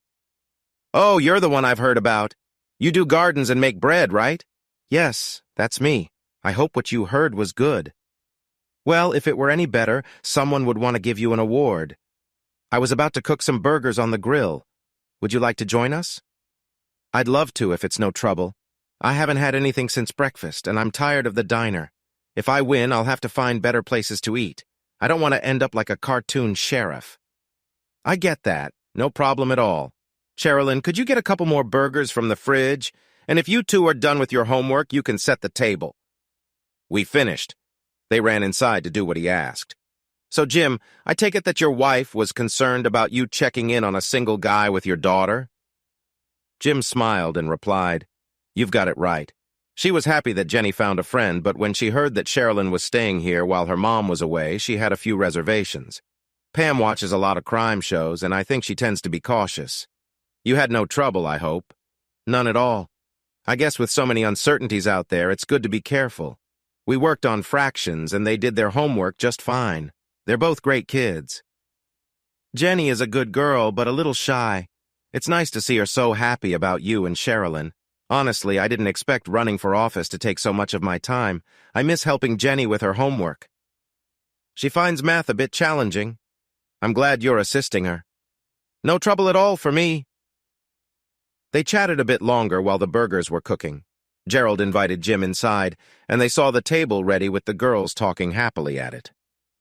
Gerald set the platter down on the table and served up a big bowl of beans he had made, along with baked potato wedges. There was more than enough for everyone. They sat down, filled their plates, and then Gerald heard another car coming up the driveway.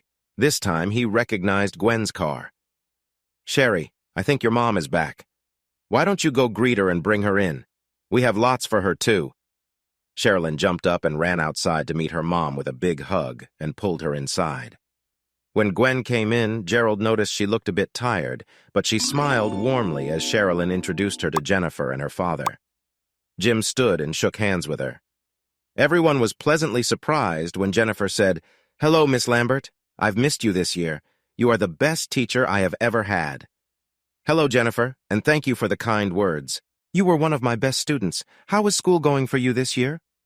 "Pretty good, especially after Gerald helped me with math today." Gwen gave Gerald a grateful smile and said, "So your student load has doubled?" Gerald felt himself blush. Sherilyn looked at Jennifer and added, "They won't let me be in Mom's class. I think they worry I might not take it seriously." The adults laughed, and Gerald pulled up a chair for Sherilyn between the two girls. "Thanks, Gerald. I'm so hungry I didn't feel like eating at all today." Jim said, "Try these beans. They're amazing. The potato wedges are good, too. Where did you get these beans, Gerald?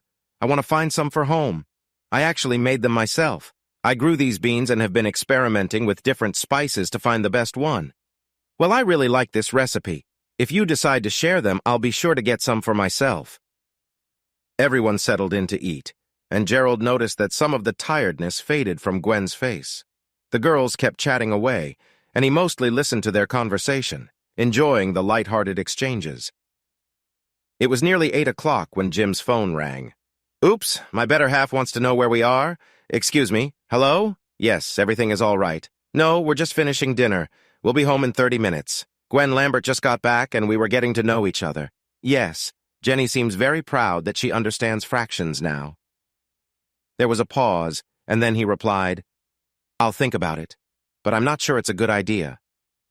"We'll be home soon, and we can talk about it," he said, hanging up the phone. He then said, "We've been married for 10 years, and she still feels the need to check up on me." Silence fell over the table, except for the girls, who continued their lively conversation, seemingly unfazed by his comment. Jim finally got up and informed Jennifer it was time to go. He shook hands with both Gwen and Gerald, wishing them good night. Jennifer expressed her eagerness to see Sherilyn at school the next day. Sherilyn echoed her sentiments, and they shared a warm hug before Jennifer left with her dad. Sherilyn held her mom's hand as they watched the car drive away. Once they were gone, Gwen turned to Sherilyn and said, "Sherry, I need to talk to Gerald for a bit. Can you go inside and use the computer while I chat with him?" "Sure, Mom." Then her expression darkened as she asked, "Is Daddy okay?" "Yes, dear. He was hurt, but he will be fine." "Okay." Jennifer talks a lot about her dad, but I didn't want to tell her about mine. Sherilyn went inside, and Gerald moved one rocking chair next to another and sat down. Gwen joined him. "I'm not ready to talk just yet, Gerald. Can you tell me about Sherry and her new friend?" Gerald shared what he knew about their conversation and dinner from the night before, explaining how Sherilyn talked to Jennifer and set up the meeting for the day. Gwen just nodded, a smile on her face. "Now I want to talk too," Gerald said. "When I spoke with Jennifer's mom last night, it seemed like she was trying to find out about your emergency trip. I tried to downplay it, but I don't think I did a great job. And when I said that Sherry was your daughter, not mine, I think she got the idea that there might be something else going on between us. I tried to deny it, but you might hear some rumors." Gwen looked at him and nodded. "It's okay. I hear similar things. I met Jenny's mom at the PTA and I felt the same way you did. But I like Jim. He seems like a good guy, just like you." "Yes, I feel the same." "All right, now it's my turn." She took a deep breath and continued. "When I got to the prison, I learned he was in the hospital after a serious incident. It turns out he got involved with one of those groups, and there was a conflict with others. He was injured. But the worst part is that he caused harm to someone. He will now face manslaughter charges, which means he could get another 10 to 15 years added to his sentence. When I talked to him in the hospital, he apologized and asked me not to tell Sherry about his injury. Gerald, he told me I should get a divorce and move on with my life. He knows he messed up again and that it will take a long time before he gets out. I went to the motel and cried all night and all morning until I felt strong enough to drive home. What should I do, Gerald? I didn't marry him to leave when things got tough, but this is almost too much. He has all these tattoos that show he supports hate now, and even if he gets out soon, I don't want Sherry around him if he stays with those kinds of people. I'm scared and confused. Please help me understand." Tears came back to her eyes as she finished. Gerald thought for a few minutes before he replied, "Gwen, I've never faced something like this, and I'm not sure what to say to make you feel better. But I want you to know that it's okay to feel scared, confused, and worried about Sherilyn's future. I don't think there is an easy answer, so I think you don't need to make a decision right now. You have your house and your job, and you're doing okay. Give yourself some time to think this through. You'll need to talk to Sherilyn about it when you feel ready. When that time comes, I believe you'll know what to do for both of you. I wanted you to tell me exactly what to do and make it simple, but I think what you just said is the best for me right now. I'm so confused that I might make a quick choice that isn't right. Your words are comforting and understanding. Thank you, Gerald. You are the best friend a confused woman could have. I hope to be a good friend for you and Sherilyn. Whenever you want to talk, I'm here to listen."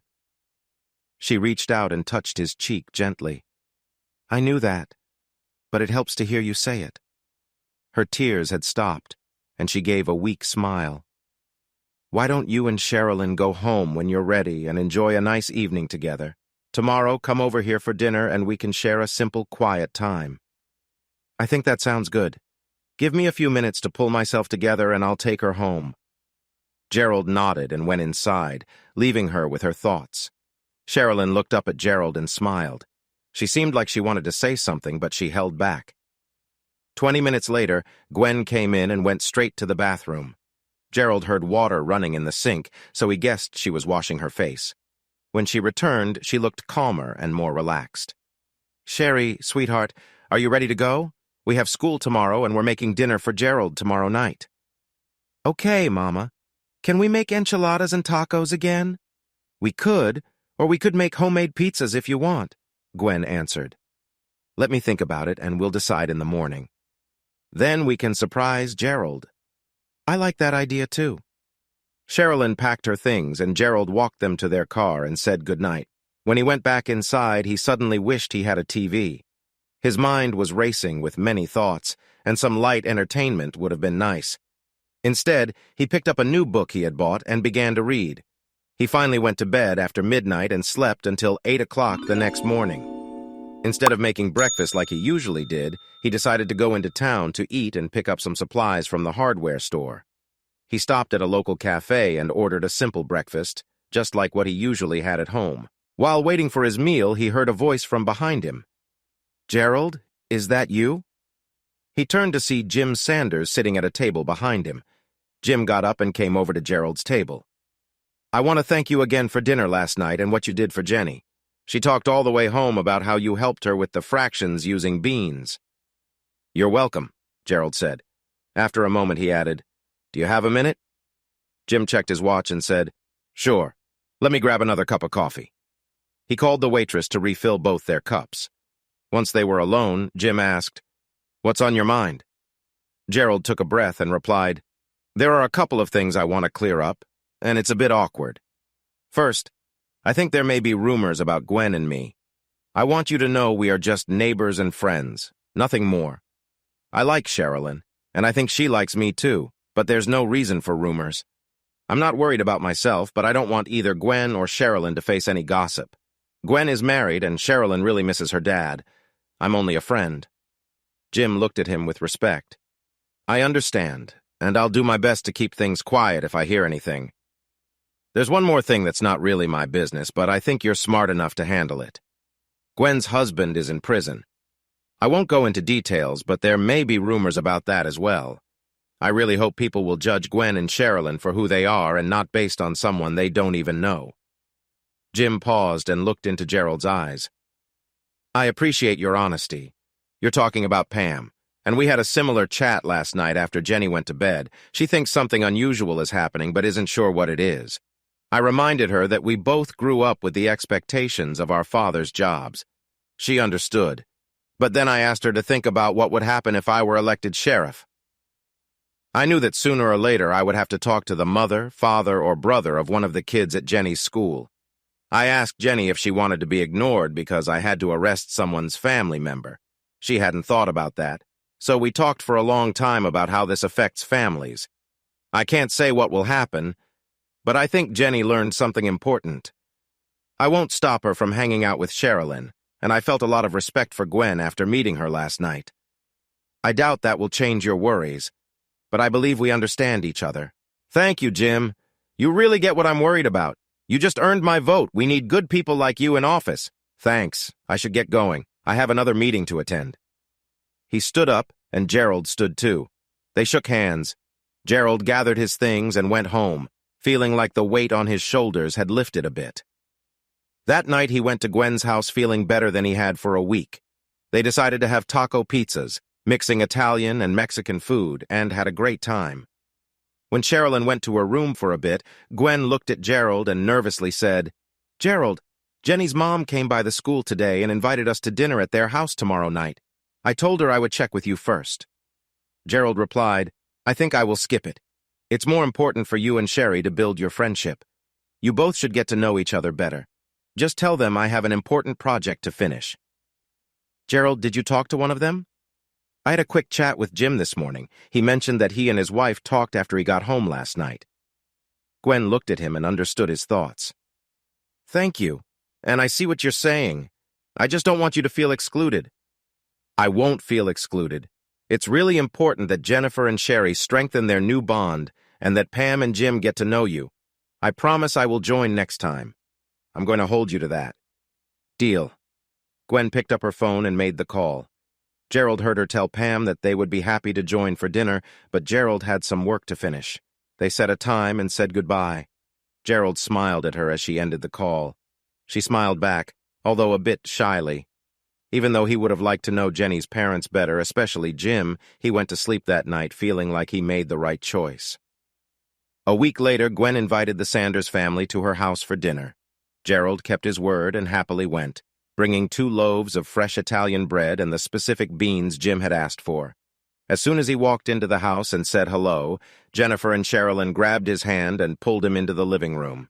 On the coffee table, beans were already laid out. He felt someone put a glass of tea next to him, and Sherilyn simply said, multiply fractions. Okay, here's a whole pile. One of you make 2 half piles. Jennifer quickly split the pile into 2. Now, Sherry, you make these into quarter piles. Sherilyn took a moment and divided the half pile into 4 equal parts. What you did was turn 1 pile into 2, and then one of those 2 into 4 smaller piles. Do you understand? They both nodded. So you made 1/4 of 1/2, right? They nodded again. And when you hear the word of, what do you think? They both answered at the same time, multiply. That's right, so how much does each of these small piles represent of the original pile?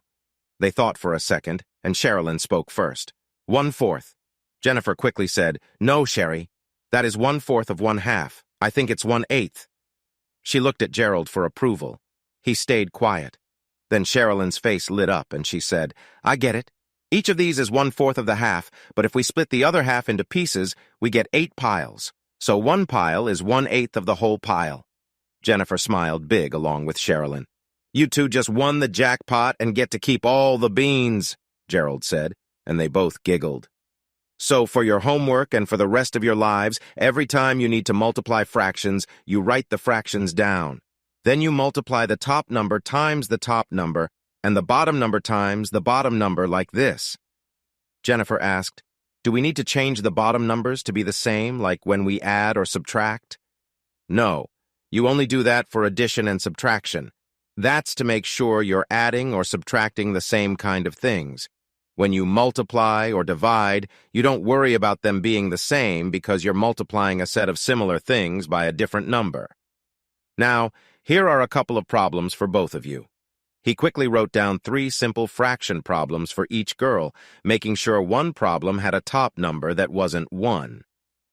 Both girls worked through each problem quickly and carefully, pausing briefly to repeat his instructions before finishing the last one. Gerald said, "I don't know why you girls think you can't do these problems. You both got them all right. Now go on, leave me alone for a bit." He used his best comedy voice, which made them laugh again. From behind him, he heard Pam say, "I just learned something that I never understood before. I always just used a calculator." Gwen replied, "Me too." "I think the reason is that Gerald acts just like a 10-year-old, said Gwen. Gerald felt embarrassed. He hadn't realized anyone was watching him. He finally stood up and looked at the 3 people standing at the door. "Come on, everyone," Gwen said. "It's time to divide our dinner into 6 parts." Everyone, including the girls, smiled and walked into the dining room. Gwen and Pam went to the kitchen and brought out a big dish of roast and vegetables. They also carried a large bowl of Gerald's beans, placing it right in front of Jim. "Okay, I've got my share," Jim said. Pam replied, "Not if you want to sleep in my bed tonight." The 4 adults chuckled, but the 2 girls looked puzzled. Dinner went well, and everyone enjoyed their meal. Pam praised the potatoes and vegetables. Gwen shared that they came from her garden, which Gerald built. Gerald and Sherilyn helped plant the garden too. Pam expressed a desire to have a garden like that. Before he knew it, Gerald had another garden to tend. He thought he could probably start on Tuesday, but might not be able to plant until Wednesday. The girls insisted on helping with the planting, so they planned to work on it after school on Wednesday. By the end of school, Jennifer and Sherilyn had become quite close friends. Jim had been chosen as sheriff and started his new role in mid-May.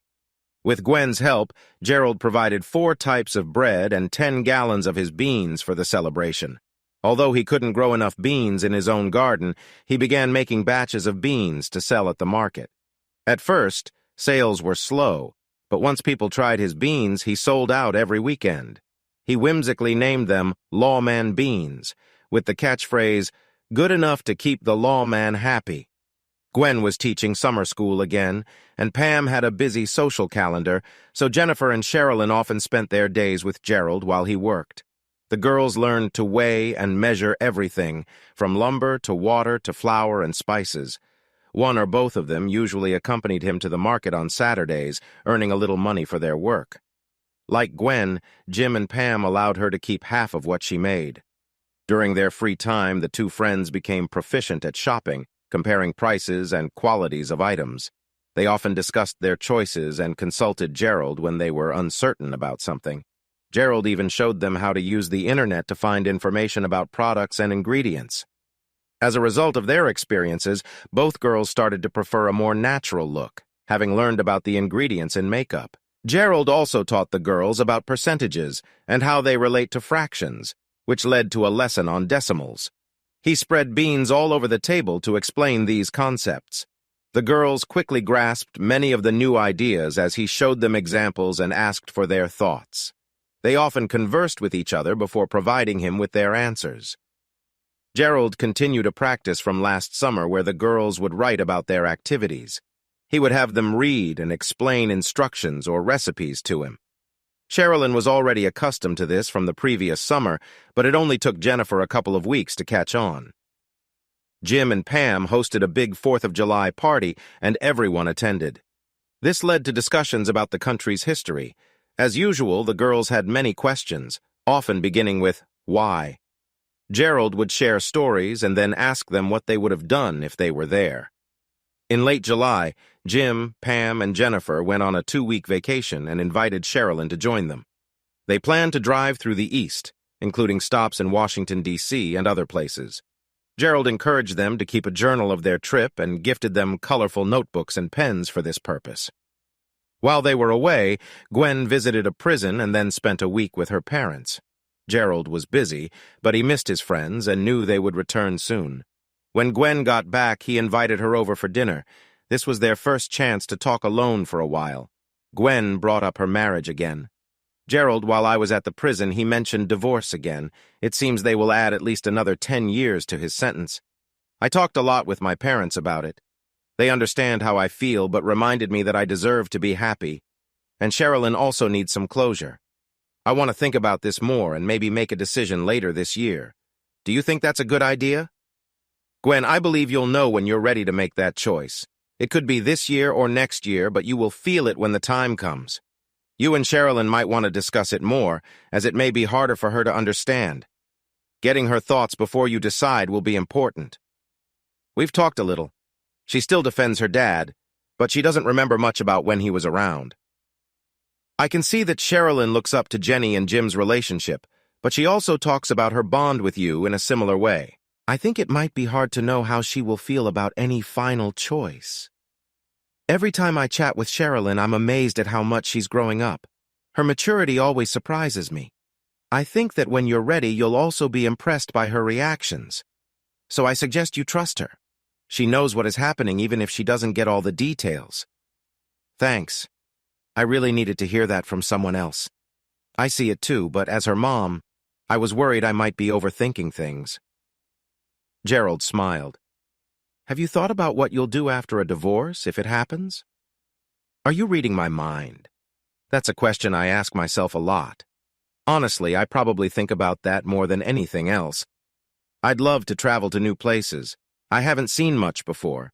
I envy Sherilyn's trip to the East Coast, but I would also like to see the West Coast, especially the Northwest. I know I could move to a big city and earn more from teaching, but living there would be more expensive, and I hear terrible stories about schools there. I really enjoy my students here. I love being in the classroom, but the state is adding more rules that seem to take time away from actual teaching. I barely have time for one-on-one with my students now. I'm really grateful that Sherilyn can talk to you about what she doesn't understand. You're a natural teacher, and she has really flourished since you started helping her with math and other subjects. Thanks, but I never thought of myself as a teacher. But you are. Your patience and ability to show lessons instead of just talking about them is what good teaching is all about. That's how it used to be. But anyway, I've made a decision. What is it, if you don't mind me asking? Of course I don't mind. I'm going to stay here until Sherry finishes high school. I might stay longer, but I won't move her before that. Maybe my personal dreams will come true after that, but I can be patient. Right now, it's more important for her to have stability in her life, and I guess I need that too. Gerald realized he had been holding his breath. He let out a long sigh and began to breathe normally again. He quietly said, I think that's a good choice. Me too. Gwen changed the topic. I'm thinking about bringing the internet back. It will be expensive, but I believe Sherry will need it more for school. Do you have any thoughts? Yes, I've been thinking about this for a while. I agree that Sherilyn needs it now, and will need it even more as she continues school. I've looked into it, and I'd like to try something first before you spend money on it. Oh, what do you want to try? Our houses are less than 100 yards apart. My internet can support 5 or 6 devices, but the Wi-Fi doesn't reach that far. I think I can run a cable from my house to yours. With a signal booster or a server, you can use the internet without paying extra. I'm already paying a lot for my service based on how much I use it. I wouldn't mind sharing with you and Sherilyn. You both would just be added users on my account. Will you get in trouble for doing that? If they ever checked, they might raise an issue, but I doubt they will. It's really no different than you having a laptop and using it here. I'd just run a wire along the fence to your house so you don't have to come over all the time. It sounds so easy, but I like the idea of having access here too. I could spend more time at home instead of being at school when it's time for grades and checking emails. She paused and nodded. Let's try it. If it doesn't work, I can still get my own internet service. I'll get the supplies tomorrow and we can check if it works before Sherry gets back. Can I come with you? Of course. Let's go after breakfast. Only if I make breakfast for you. Deal. After breakfast the next morning, they drove 30 miles to a discount computer store that had a bit of everything. They found a salesman who seemed to know a lot about networks. After Gerald explained that he wanted to set up a computer outlet in his barn about 100 yards from his house, the salesman suggested a small server instead of a signal booster. He said it would be more reliable and give a stronger signal. Gerald agreed and started picking out other things he would need. As they went to the checkout, he spotted a red laptop on a clearance shelf. "What's the deal with that laptop?" he asked the salesman. "That could be a good buy depending on what you want to do. A customer bought it for his son, but the boy turned out to be a big gamer. The laptop couldn't run some of his games, so 2 months later the dad returned it. We usually don't take back a laptop that's only 2 months old, especially with a couple of scratches, but since this customer spends a lot with us, we gave him trade-in credit for a more expensive one. But this one is still a good laptop, right?" "Yes, it is. Our service team checked it out, cleaned off everything the kid had on it, and made sure it was in good shape. It runs well. It can play videos and access the internet without any issues, and it has programs for writing and spreadsheets. However, it can't handle the big, complicated action games that kids often enjoy. For that price, I think I'll take it. I've been wanting to upgrade my home computer, and this deal is too good to miss." They placed it in the shopping cart and went through the checkout process. Once they were in the car, Gwen smiled at him and said, "So my house is now a barn, huh?" "Well, I might want to connect something to the barn someday," Gerald replied with a grin. "But your barn is 50 feet from your house." "Exactly. I need about 100 feet of cable to be safe." "So that's why you got 100 yards of cable." "Having a little extra means I won't have to make another trip." They both chuckled at their joke. When they got home, Gerald started figuring out how to run the cable. The old wiring was still there, so he began connecting the new cable to the old one. While he worked, Gwen received a phone call. She said she needed to go to the school for a while to look over her fall schedule and some other materials. Gerald waved her off and kept working. An hour later, he ran the cable along the fence to his house. He set up the server and plugged in his computer. It worked just like it always did. Next, he went to Gwen's house and plugged her computer in. It started up right away, and Gerald felt relieved. Lastly, he went into Sherilyn's room, set the laptop on her desk, and plugged it in. 5 minutes later, he typed, "Welcome home," on her screen, and left a note for Gwen to come over for dinner later. He fired up the grill and marinated 2 steaks while the baked potatoes cooked in the oven. Gwen arrived with a salad and a smile. "Thank you so much, Gerald. As soon as I got home, I tried out the computer, and it works great." She hugged him warmly. Gerald felt himself blush and said nothing. "By the way, Pam called while I was at school. They will probably be home the day after tomorrow in the afternoon. I told her we would have dinner when they returned." "Then I need to go to the store and get some beans," Gerald said. Gwen laughed and handed him 2 bags. "I thought you might need these."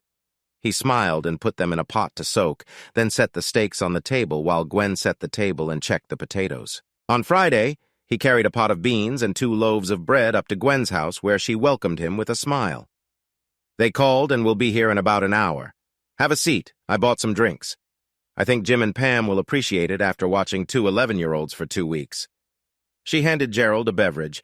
Gerald enjoyed drinks like these, but he rarely bought them for himself. An hour later, they heard a car pull up and went outside to greet the visitors. Both girls, Sherilyn and Jennifer, jumped out of the car, chattering away excitedly. They hugged Gwen and Gerald tightly. Jim and Pam stepped out next, stretching and looking tired from their trip. Gerald handed Jim a cold drink, and Jim took it with a grateful nod. Gwen offered Pam a glass, which she accepted with a smile. Sherilyn grabbed her bag from the car, and she and Jennifer dashed into her room. Before the adults could come inside, they heard a loud scream from Sherilyn. Gwen looked worried until Sherilyn came running back to hug her mom tightly. "Thank you so much, Mom. I love it. And it's red, too, my favorite color. And it has internet." She quickly let go of her mom and raced back to her room.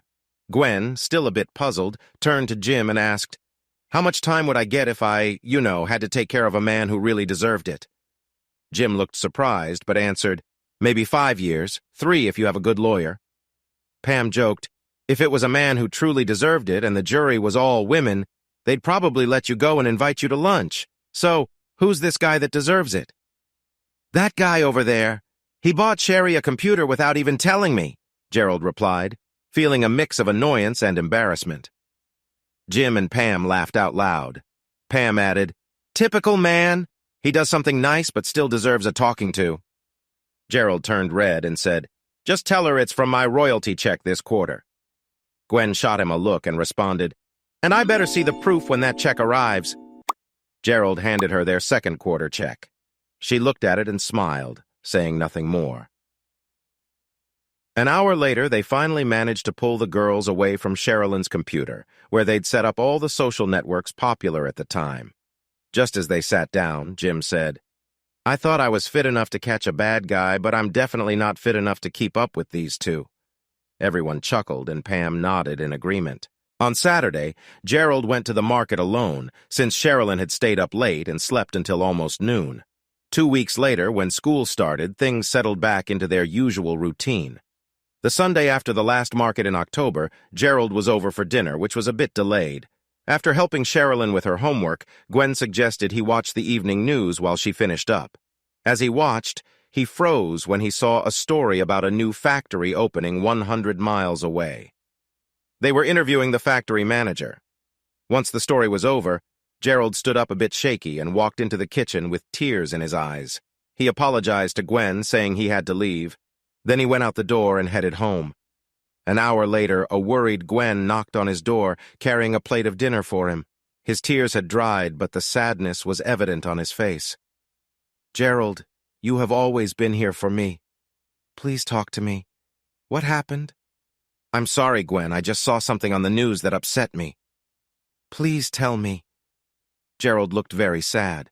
"They showed that story about the new plant?" She nodded. "The plant manager was my ex-wife's boyfriend. That was her next to him." "I'm sorry, Gerald. I know this is hard for you." "Actually, that didn't hurt me as much as I thought it would. What really hit me was seeing my 2 kids standing next to her." Tears started to roll down his face again. Gwen looked at him in shock. He had never spoken much about his ex-wife, and she had no idea he had children. It felt like a whole new side of Gerald was opening up before her, and she was not ready for it. Finally, she said, "You never mentioned them, and I never thought—" He got up, went to his bedroom, and returned with 2 boxes, placing them next to her. Then he went to get a drink of water. She opened one box and saw school pictures of children in their early grades. She noticed envelopes marked "Moved, Address Unknown." Then she found letters written each week, with the last one dated that very morning. The recent letters were short but still in pristine condition, not ready to be sent out. He had just kept them in case something happened. He returned and sat back on the sofa. Gwen found it hard to speak at first. "Gerald, I don't know what to say except that I'm sorry you've been through this. I feel like I'm reading a story that isn't mine to read." "No, Gwen, don't feel that way. I didn't say anything because I didn't know how to explain it. I didn't quite understand everything myself. I guess today was just the day fate wanted me to share this with you. I didn't do it very well. You did okay from my side. I can see you haven't figured out what to do yet." "No, I'm still trying to process all of this. But I will talk to you before I make any decisions. I think I'll need some help figuring things out. I'll be here whenever you want to talk." "Thanks, Gwen. I really appreciate your support. You might not know how much I value your help, too. Now let me heat up your dinner in the microwave. You need to eat. I need to talk to Sherry soon. Please don't say anything to her about this. I can hardly talk to you about it, and talking to her would be even harder." "I get it. I won't say a word to her." She warmed up his dinner. After he sat down to eat, she gave him a hug and walked back home. A week and a half later, he called Gwen and asked her to come over after school. She dropped Sherilyn off at home and walked down to his place. She found him at the kitchen table with 2 envelopes and 2 letters. She sat down and waited for him to say something. "Gwen, I've been thinking. I don't know what they told Rick and Denise about me or why I haven't reached out to them. So I don't think it's a good idea to just go up to them. I decided to write them each another letter and send it to the plant. I hope it will help ease things up for them. What do you think?" She thought for a moment. This seemed like a good way for Gerald to protect himself if things didn't go well. "I think it's a smart idea, Gerald. It opens the door without putting too much pressure on you or the kids."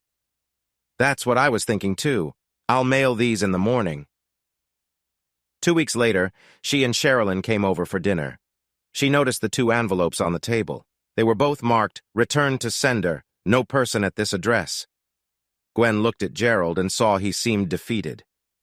"Gerald, I have an idea. Can I try something to see what's going on?" Gerald answered in a tired tone, "Sure. I don't have a better plan." After dinner, Gerald sat with Sherilyn to help her with her homework. Gwen stepped outside onto the porch with her phone and called Jim. "Jim, it's Gwen.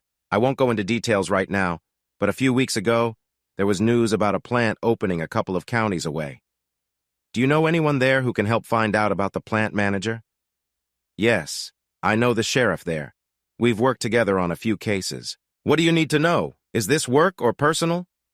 "It's personal. I don't have much information. The news interviewed a guy who Gerald thought he might know but wasn't sure. He tried to reach him with a letter but didn't hear back. Just wondering if it's the same guy and if he is nearby." "That shouldn't be a problem. I'll call the sheriff in the morning and let you know what he finds out." "Thanks, Jim. I really appreciate it." "Gwen, there's more to this story, right?" "Yes, but let's hold off on that until you find out something." "All right." The next afternoon, Jim drove into Gwen's driveway while Gerald was inside helping Sherilyn and Jennifer with their homework. "Gerald, can you come outside for a minute?" Gwen called to him. "Sure, be right there." "Keep working on this and I'll be back soon," Gerald said. He stepped outside and saw Gwen talking to Jim. He shook hands with Jim and then looked at Gwen, curious. "I asked Jim to talk to the sheriff over there to find out some information," Gwen explained. They both turned to Jim. "Well, here's an interesting story. He came to our town with his family and got a real estate agent to show him around. He claimed he was looking for a site to build a factory that would create many jobs. That grabbed people's attention, even a local news station that interviewed him. When he finally met with the city council about it, they learned he was just a promoter for a group of investors wanting to build a plant to process toxic waste. They would hire at most 20 people and wanted the city to give them free land and no taxes for 20 years. The council said no, and he left behind only a phone number to call. After some checking, they found out he had made the same offer in several other towns in different states. Gerald and Gwen exchanged disappointed looks. "Gwen mentioned you might know this guy, Gerald?" Jim asked. "Yeah, he used to be my boss. He has something of mine," Gerald replied. "Is it valuable?" Jim asked. "It means a lot to me," Gerald answered. "Thanks for looking into this, Jim. I figured it would be a long shot anyway." Gerald then re-entered the house to join the girls. Jim looked at Gwen with a raised eyebrow. "The woman was Gerald's ex-wife," Gwen said. "Oh, how about the kids?" Jim asked. Gwen turned to him and said, "Thank you, Jim. Both of us appreciate it. I'll make sure Jenny is home after dinner." Jim understood and gave her a supportive hug without asking more questions. The rest of the fall went by without any major issues. Gerald felt more energetic and enthusiastic. A bright point was that their quarterly royalty check was the largest yet. They celebrated at a new Mexican restaurant in town with Jim and Jenny. Pam had a meeting that night. They spent Thanksgiving, Christmas, and New Year's as they had in the past, with Jim, Pam, and Jenny being more involved in the celebrations than before. Years 4 and 5. The new year started peacefully, with no problems. It had been a cold winter, and Gerald was almost out of firewood. He was chopping more wood when Sherilyn and Gwen came down his way, bundled up against the cold. He stopped his work and led them inside. He offered hot coffee, but quickly made hot chocolate for Sherilyn. They all sat down, and Gerald noticed that Sherilyn seemed very quiet and shy, something he hadn't seen from her in years. Gerald said, "Let me guess. Someone wants something but feels shy about asking." Gwen smiled and encouraged, "Go on, Sherry." "Mom, this is so hard," Sherilyn said, looking nervous. "Honey, there will be many hard things in life. Just take a deep breath and say it. Gerald is not going to yell at you," Gwen reassured her. Sherilyn took a moment and then began to speak. Gerald, in a couple of weeks the school is having a party, and I was wondering if you would go with me." Her face was red, and she looked anxious. Gerald glanced at Gwen, who was looking at Sherilyn. "That was the hard part, Sherry. Now tell him the rest."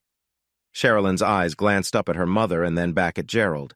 She quickly said, "It's a father-daughter Valentine's Day dinner party," and then looked down at her lap again. Gerald lifted her chin so she could see him and said, "Of course I would be very happy to go to the Valentine's dinner party with you." A smile spread across her face and she hugged him tightly. "Thank you, thank you," Gwen beamed at them. Sherilyn then dashed over to his computer to send a message to Jenny. Gerald and Gwen stepped out onto the porch with their freshly filled coffee cups and sat in their rocking chairs. "What was all that about?" Gerald asked. "When this party came up, Sherilyn felt she couldn't go because her dad isn't here. Jenny told her that you could take her instead. Sherilyn asked me what I thought about that, and I said it was a great idea. But then she got shy because it's a Valentine's Day dinner." "Oh, I understand." "She asked me to ask you for her. I told her that I thought it would be better if she asked you herself. As you saw, it was like a boy asking a girl out for the first time. She's starting to notice boys a little, and she talks about them a lot with Jenny but feels embarrassed talking about it even with me." Gerald smiled. "I guess she's growing up just fine, huh?" "I hope so. You've done a wonderful job raising her, Gwen." "Thanks." Sherilyn came outside and looked at him. Without a word, she climbed into Gerald's lap. "Daddy, can I ask you something?" "Of course." He wrapped his arms around her to keep her warm. "Jenny and I were talking, and we think that you must have a daughter, do you?" Gerald shot a glance at Gwen, who shook her head slightly. "Why do you think that?" he asked. "Because you do all the dad things so well. We think you must have had practice." "Okay, yes, I do have a daughter and a son. Their names are Denise and Rick." "You don't talk about them. Do you see them or talk to them?" Gerald spoke softly. "No, Sherry, I don't. I don't know where they are. And as far as I know, they don't know where I am." He felt a lump in his throat. Sherilyn stayed quiet for a moment as she thought. Gwen and Gerald exchanged glances. After a deep breath, Sherilyn seemed to make a decision. "Gerald, my mom said that my real dad won't be coming home for a long, long time. I don't like not having a dad, so will you be my substitute dad?" "I would like to be your second dad," Sherilyn said. Gerald looked at her and replied, "Don't you think you should talk to your mom first? She might have something to say about that." Sherilyn turned to her mom with a hopeful look. Gwen took a moment to think and then said, "Sherry, most of us don't choose who our dad is. I think you picked a great choice for a second dad, and you'll be very lucky if Gerald agrees." Sherilyn smiled and looked back at Gerald. He smiled and answered, "I would be proud to be your dad, and even prouder to have you as my daughter." They celebrated their new bond with a warm embrace. To celebrate, Gerald brought out pizza dough, and they made homemade pizzas. They raised glasses to their new relationship with wine for the adults and grape juice for Sherilyn. After dinner, Sherilyn asked, "Daddy, I don't know when your birthday is. A daughter should know her dad's birthday." "All right, but you have to tell me yours too. My birthday is July 15th, he said. Sherilyn began to giggle as Gerald looked puzzled. Finally, she said, "That's funny. Mine is July 15th too. I won't forget yours, and Mom won't have to remind me." They shared a warm hug, and Gwen smiled with joy. The next 2 weeks went smoothly, but as the big day got closer, Gerald became more nervous. He hadn't worn a coat and tie in almost 5 years and wasn't sure how the other parents would react. Unsure of what to do, he asked Gwen for help.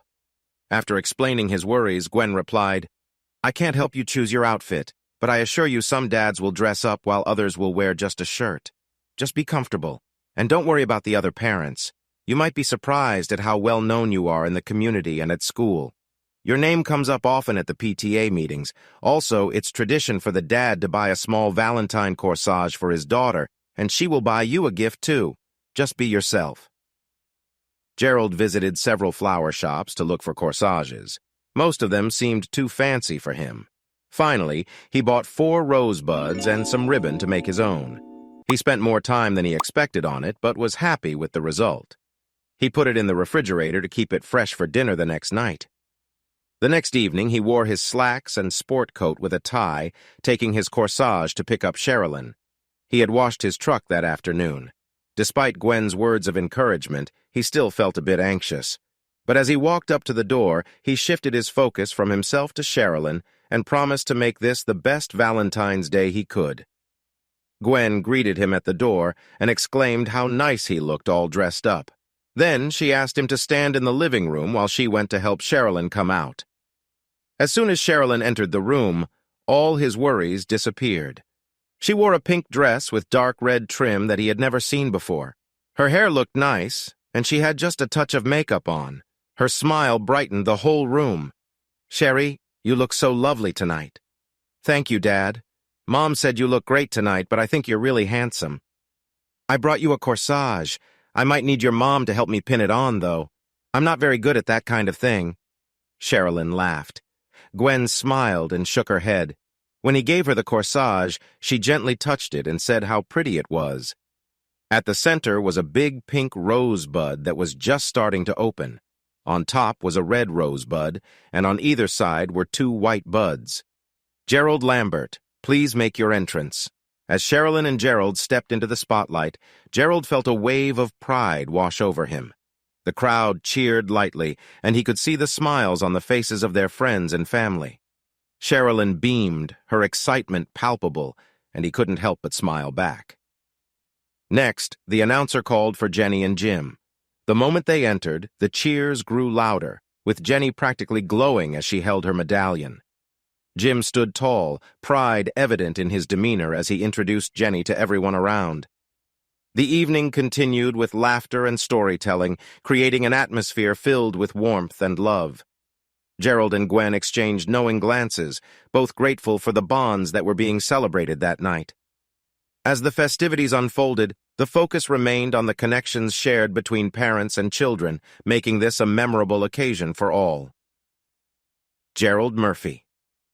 Gerald took Sherilyn's arm, and they walked into the cafeteria to applause. Moments later they heard, "Miss Jennifer Sanders and her dad, Mr. James Sanders," and the crowd cheered for them, too.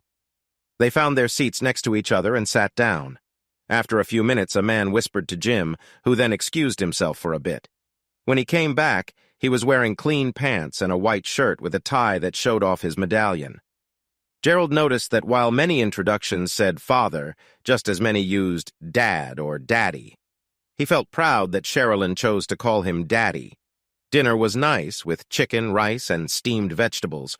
Both girls loudly whispered that Gerald made better food. The other girls giggled at this, and Gerald smiled in response. After dinner, they mingled at the other end of the cafeteria, which was decorated with handmade hearts. Jim introduced Gerald to several other fathers, showing that he was well known among the parents. There was music, punch, and cake. Many fathers and daughters danced together, including Sherilyn and Gerald. After a while, the girls began dancing with each other in groups, while the fathers enjoyed watching proudly from the side. Before the night ended, a younger man approached Gerald and introduced himself as the school principal. "I've heard about you, Mr. Murphy. Both Jennifer and Sherilyn have told everyone how much you've helped them with math and other subjects," he said. "I was hoping you might want to help some of our 3rd and 4th graders who are having trouble with math. We are getting close to testing time, and these kids really need support." Gerald looked surprised and replied, "I haven't done that before, except with Jenny and Sherry. I'm not sure my way of teaching would be right for a school. The kids we are talking about have been getting regular teaching, but they still don't understand. I'm willing to give this a chance. If even half of them learn something, I will be happy. I can pay you for your time. It's not a lot, but it's something. I can do it on Monday, Tuesday, and Wednesday mornings. I get busy later in the week," he said. "That's fine. My wife buys your bread and beans from the market almost every week. If you could work with them on those mornings for a couple of hours, that would be perfect." "Okay, I'll give it a try. Thank you very much. Come to my office on Monday, and I will show you the room you can use and introduce you to the children. I also have someone who can help you if you need it. I'll be there at about 9 o'clock. "Great! I'm looking forward to it." The principal left with a smile. Jim, who had been nearby, looked at Gerald and smiled. "I think you might have gotten yourself into something big without realizing it." "Jim, it can't be that bad, can it?" Gerald asked. "Come over for dinner Monday night and I'll have some drinks for you. Bring Sherry and Gwen. Gwen will probably need to drive you home." Gerald smiled at his friend and said, "All right, but I don't think I'll need the drinks before bed." "We'll see about that." The girls came up and asked if they could stop for ice cream before going home. The two agreed, and they enjoyed ice cream on a chilly night. When they got home, Gerald and Sherilyn shared their day. As Sherilyn got ready for bed, Gerald told Gwen about his agreement with the principal and Jim's playful tease. She smiled and said, "You're going to do great, but Jim is right too. These kids will be different from Sherry and Jenny, and some may challenge your patience. But I believe you can handle it. You have a way of connecting with people. Let's see how you feel on Monday night." After a warm hug from Sherilyn, Gerald went home. He took off his medallion and hung it up next to his chair and computer. Then he sat down and wrote a letter to each of his children, sharing about his evening and wishing they could have been with him. He put the letters in their boxes and went to bed. The next day, he was busy baking and getting ready for Saturday's market. When the girls came home from school, they helped him bake and rolled more buns for Friday's cooking. They enjoyed making the buns because they could chat and listen to music while they worked. The music wasn't Gerald's favorite, but he thought it was much better than a lot of other music out there. Gwen came by to pick up the girls to go to Jim and Pam's house for a sleepover. She also invited Gerald to join them for a late dinner since she had to stop at the store. They agreed to meet for dinner at 7:30. During dinner, Gwen gave him a list of the students he would be working with and shared details about each one. She only did this when Sherilyn wasn't present and asked him not to mention the kids when she was around. Gerald nodded. She highlighted 3 students in particular. The first was Roberto. He was smart, but often seemed to follow his older brother, who was involved with a local gang. So far, the brother had only gotten into small trouble, but many believed it was only a matter of time before things got worse. The second was Susanna, who went by Susie. She did well in school, but often seemed to forget what she learned by the next day, which confused everyone. The third was a bright and cheerful boy named Dwayne. He had decided he wanted to be a professional football or basketball player and didn't think school was important. He was friendly, but he avoided everyone's efforts to inspire him. Gerald listened carefully as she talked about each student and asked a few questions. After he got home, he spent an hour online reading about how children develop and learn. While he didn't find exact answers for working with these kids, it gave him some ideas to think about over the weekend. On Monday, he arrived right at 9 o'clock and met the principal, who welcomed him warmly again. The principal took him to a room next to the library. There was a table and 7 chairs set up.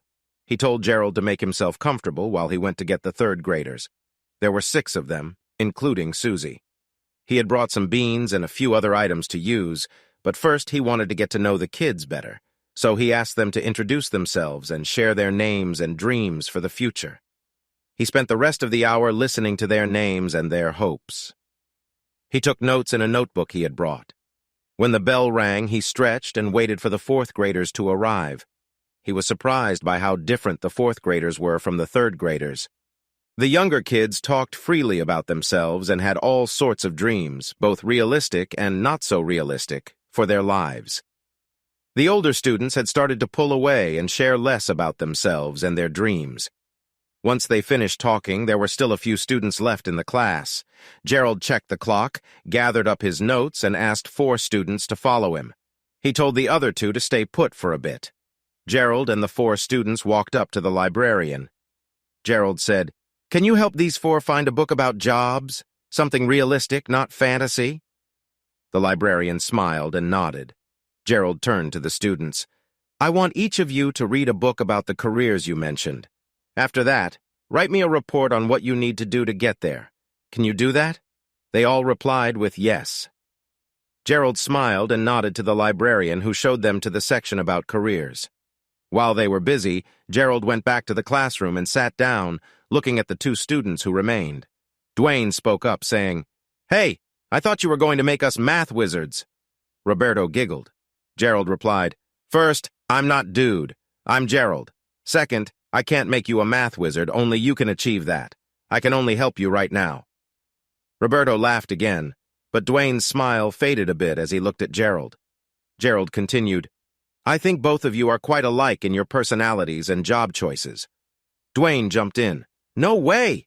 I want to be a top football or basketball player. He just wants to be a bad guy. We're nothing alike."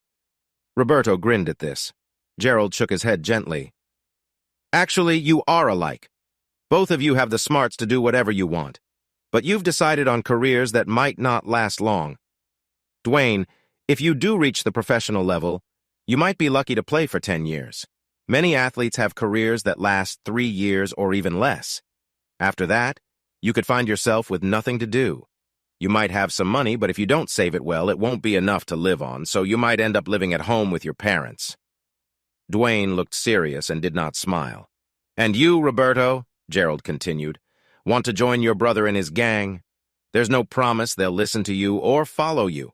If Dwayne's job is short, yours is even shorter. Many people in gangs end up facing severe consequences before they even turn 21. Once you have a record, getting a job can be very hard. That's not a good life if you want to have a family someday. You don't have to trust everything I say, but you are smart enough to look up facts about the jobs you want. Don't just read the exciting parts. Read how things really are. Just then, Gerald glanced at the clock and realized class was almost over. Dwayne, I suggest you ask the librarian for a book called Brian's Song. It's a true story about 2 football teammates and what they went through. It is true, and yes, one of them is in the Hall of Fame. What happened to the other one? Read the book and see for yourself. Roberto scoffed. What do you want me to read? Roberto, I can't tell you what to do. I don't know what you want to achieve. I just think you should learn about what happens to gang members and think about it. Tomorrow we will start with math. Then the bell rang, and the 2 students left. Gerald picked up his bag and headed toward the office. In the hallway, he met Gwen. Hi. How did it go today? Mostly well. I asked the kids to share about themselves and what they wanted to be when they grew up. I had the 4th graders find a book about their career choice to read and write a report for me. Having them read, that's cool. Well, you can't do math if you can't read. Or maybe I should say, you can do math better if you think of it as a story. To me, they just go together. What about the 3 I told you about? Susie was quiet, so I couldn't learn much. I will find out more tomorrow and Wednesday, but I have an idea I want to try. If I can connect with Dwayne, I think I can help him. He needs a reality check. I'm not sure about Roberto. He has built strong walls around himself and uses a tough attitude to hide his true feelings. I've never met someone like him before. I'll have to see how it goes and hope something resonates with him. If you need any help, just ask. My planning time is in the morning, so I can assist if you need it. Gerald grinned and said, Thanks. I will reach out if I need it. I'm going to check out with the principal and see you tonight. Are you and Sherry in for tacos tonight? Sherry always wants tacos, and I might be persuaded if you make some with chicken. I already planned that. Come over when you get home. We'll be there. Gerald checked out at the office and then stopped at the store on his way home. When he got home, he cut more wood because he had 2 orders to finish after school on Tuesday. Then he started preparing the meat for tacos and baking the shells. Chopping the lettuce, tomatoes, and grating the cheese could wait until they arrived. Sherilyn and Gwen came over at 7 o'clock, and soon they were enjoying his tacos. Sherilyn was still excited about the Valentine's party and was happy to see his medallion hanging on the wall next to his chair. After they went home, Gerald sat in his chair and wrote a variety of math problems for the students to work on the next day. He wrote special problems for Dwayne and Roberto to focus on.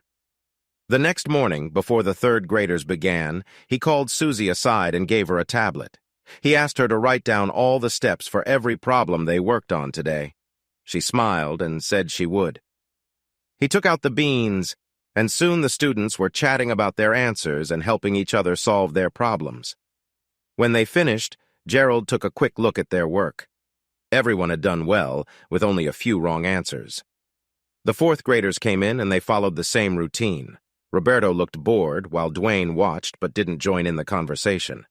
When Gerald handed out the worksheets, he asked Roberto and Dwayne to work together. They both stared at their papers in surprise. The other kids began working and talking to each other. Dwayne started to speak, but Gerald signaled for them to come to a small table on the side. Once they sat down, Dwayne said, "These problems are different from what the others have. What's going on?" "The thing is, both of you have big dreams and don't want to worry about what the other kids are doing. These problems use the same math as the others, but they relate to things that you both need to think about. You both can do this work, and you need to practice with these kinds of problems if you want to be successful. Just give it a try." They had 2 problems to solve. The first problem was about a contract worth $150,000. If they got the contract, they would need to pay a part to an agent, a part to a manager, and a part for taxes. The question was how much money they would have left after these payments. The second problem was about an order of 100 computers at a specific cost. When the shipment arrived, they found that some computers were damaged and some were missing. The question was what part of the original shipment was still good to sell and how much money they had lost during shipping. The other kids had similar problems but with smaller numbers and simpler details. Would the connections he forged be strong enough to withstand the shadows of his past, or was he destined to lose everything again? Stay tuned as the story deepens. Subscribe now and don't miss the next gripping chapter of Gerald's journey from despair to redemption.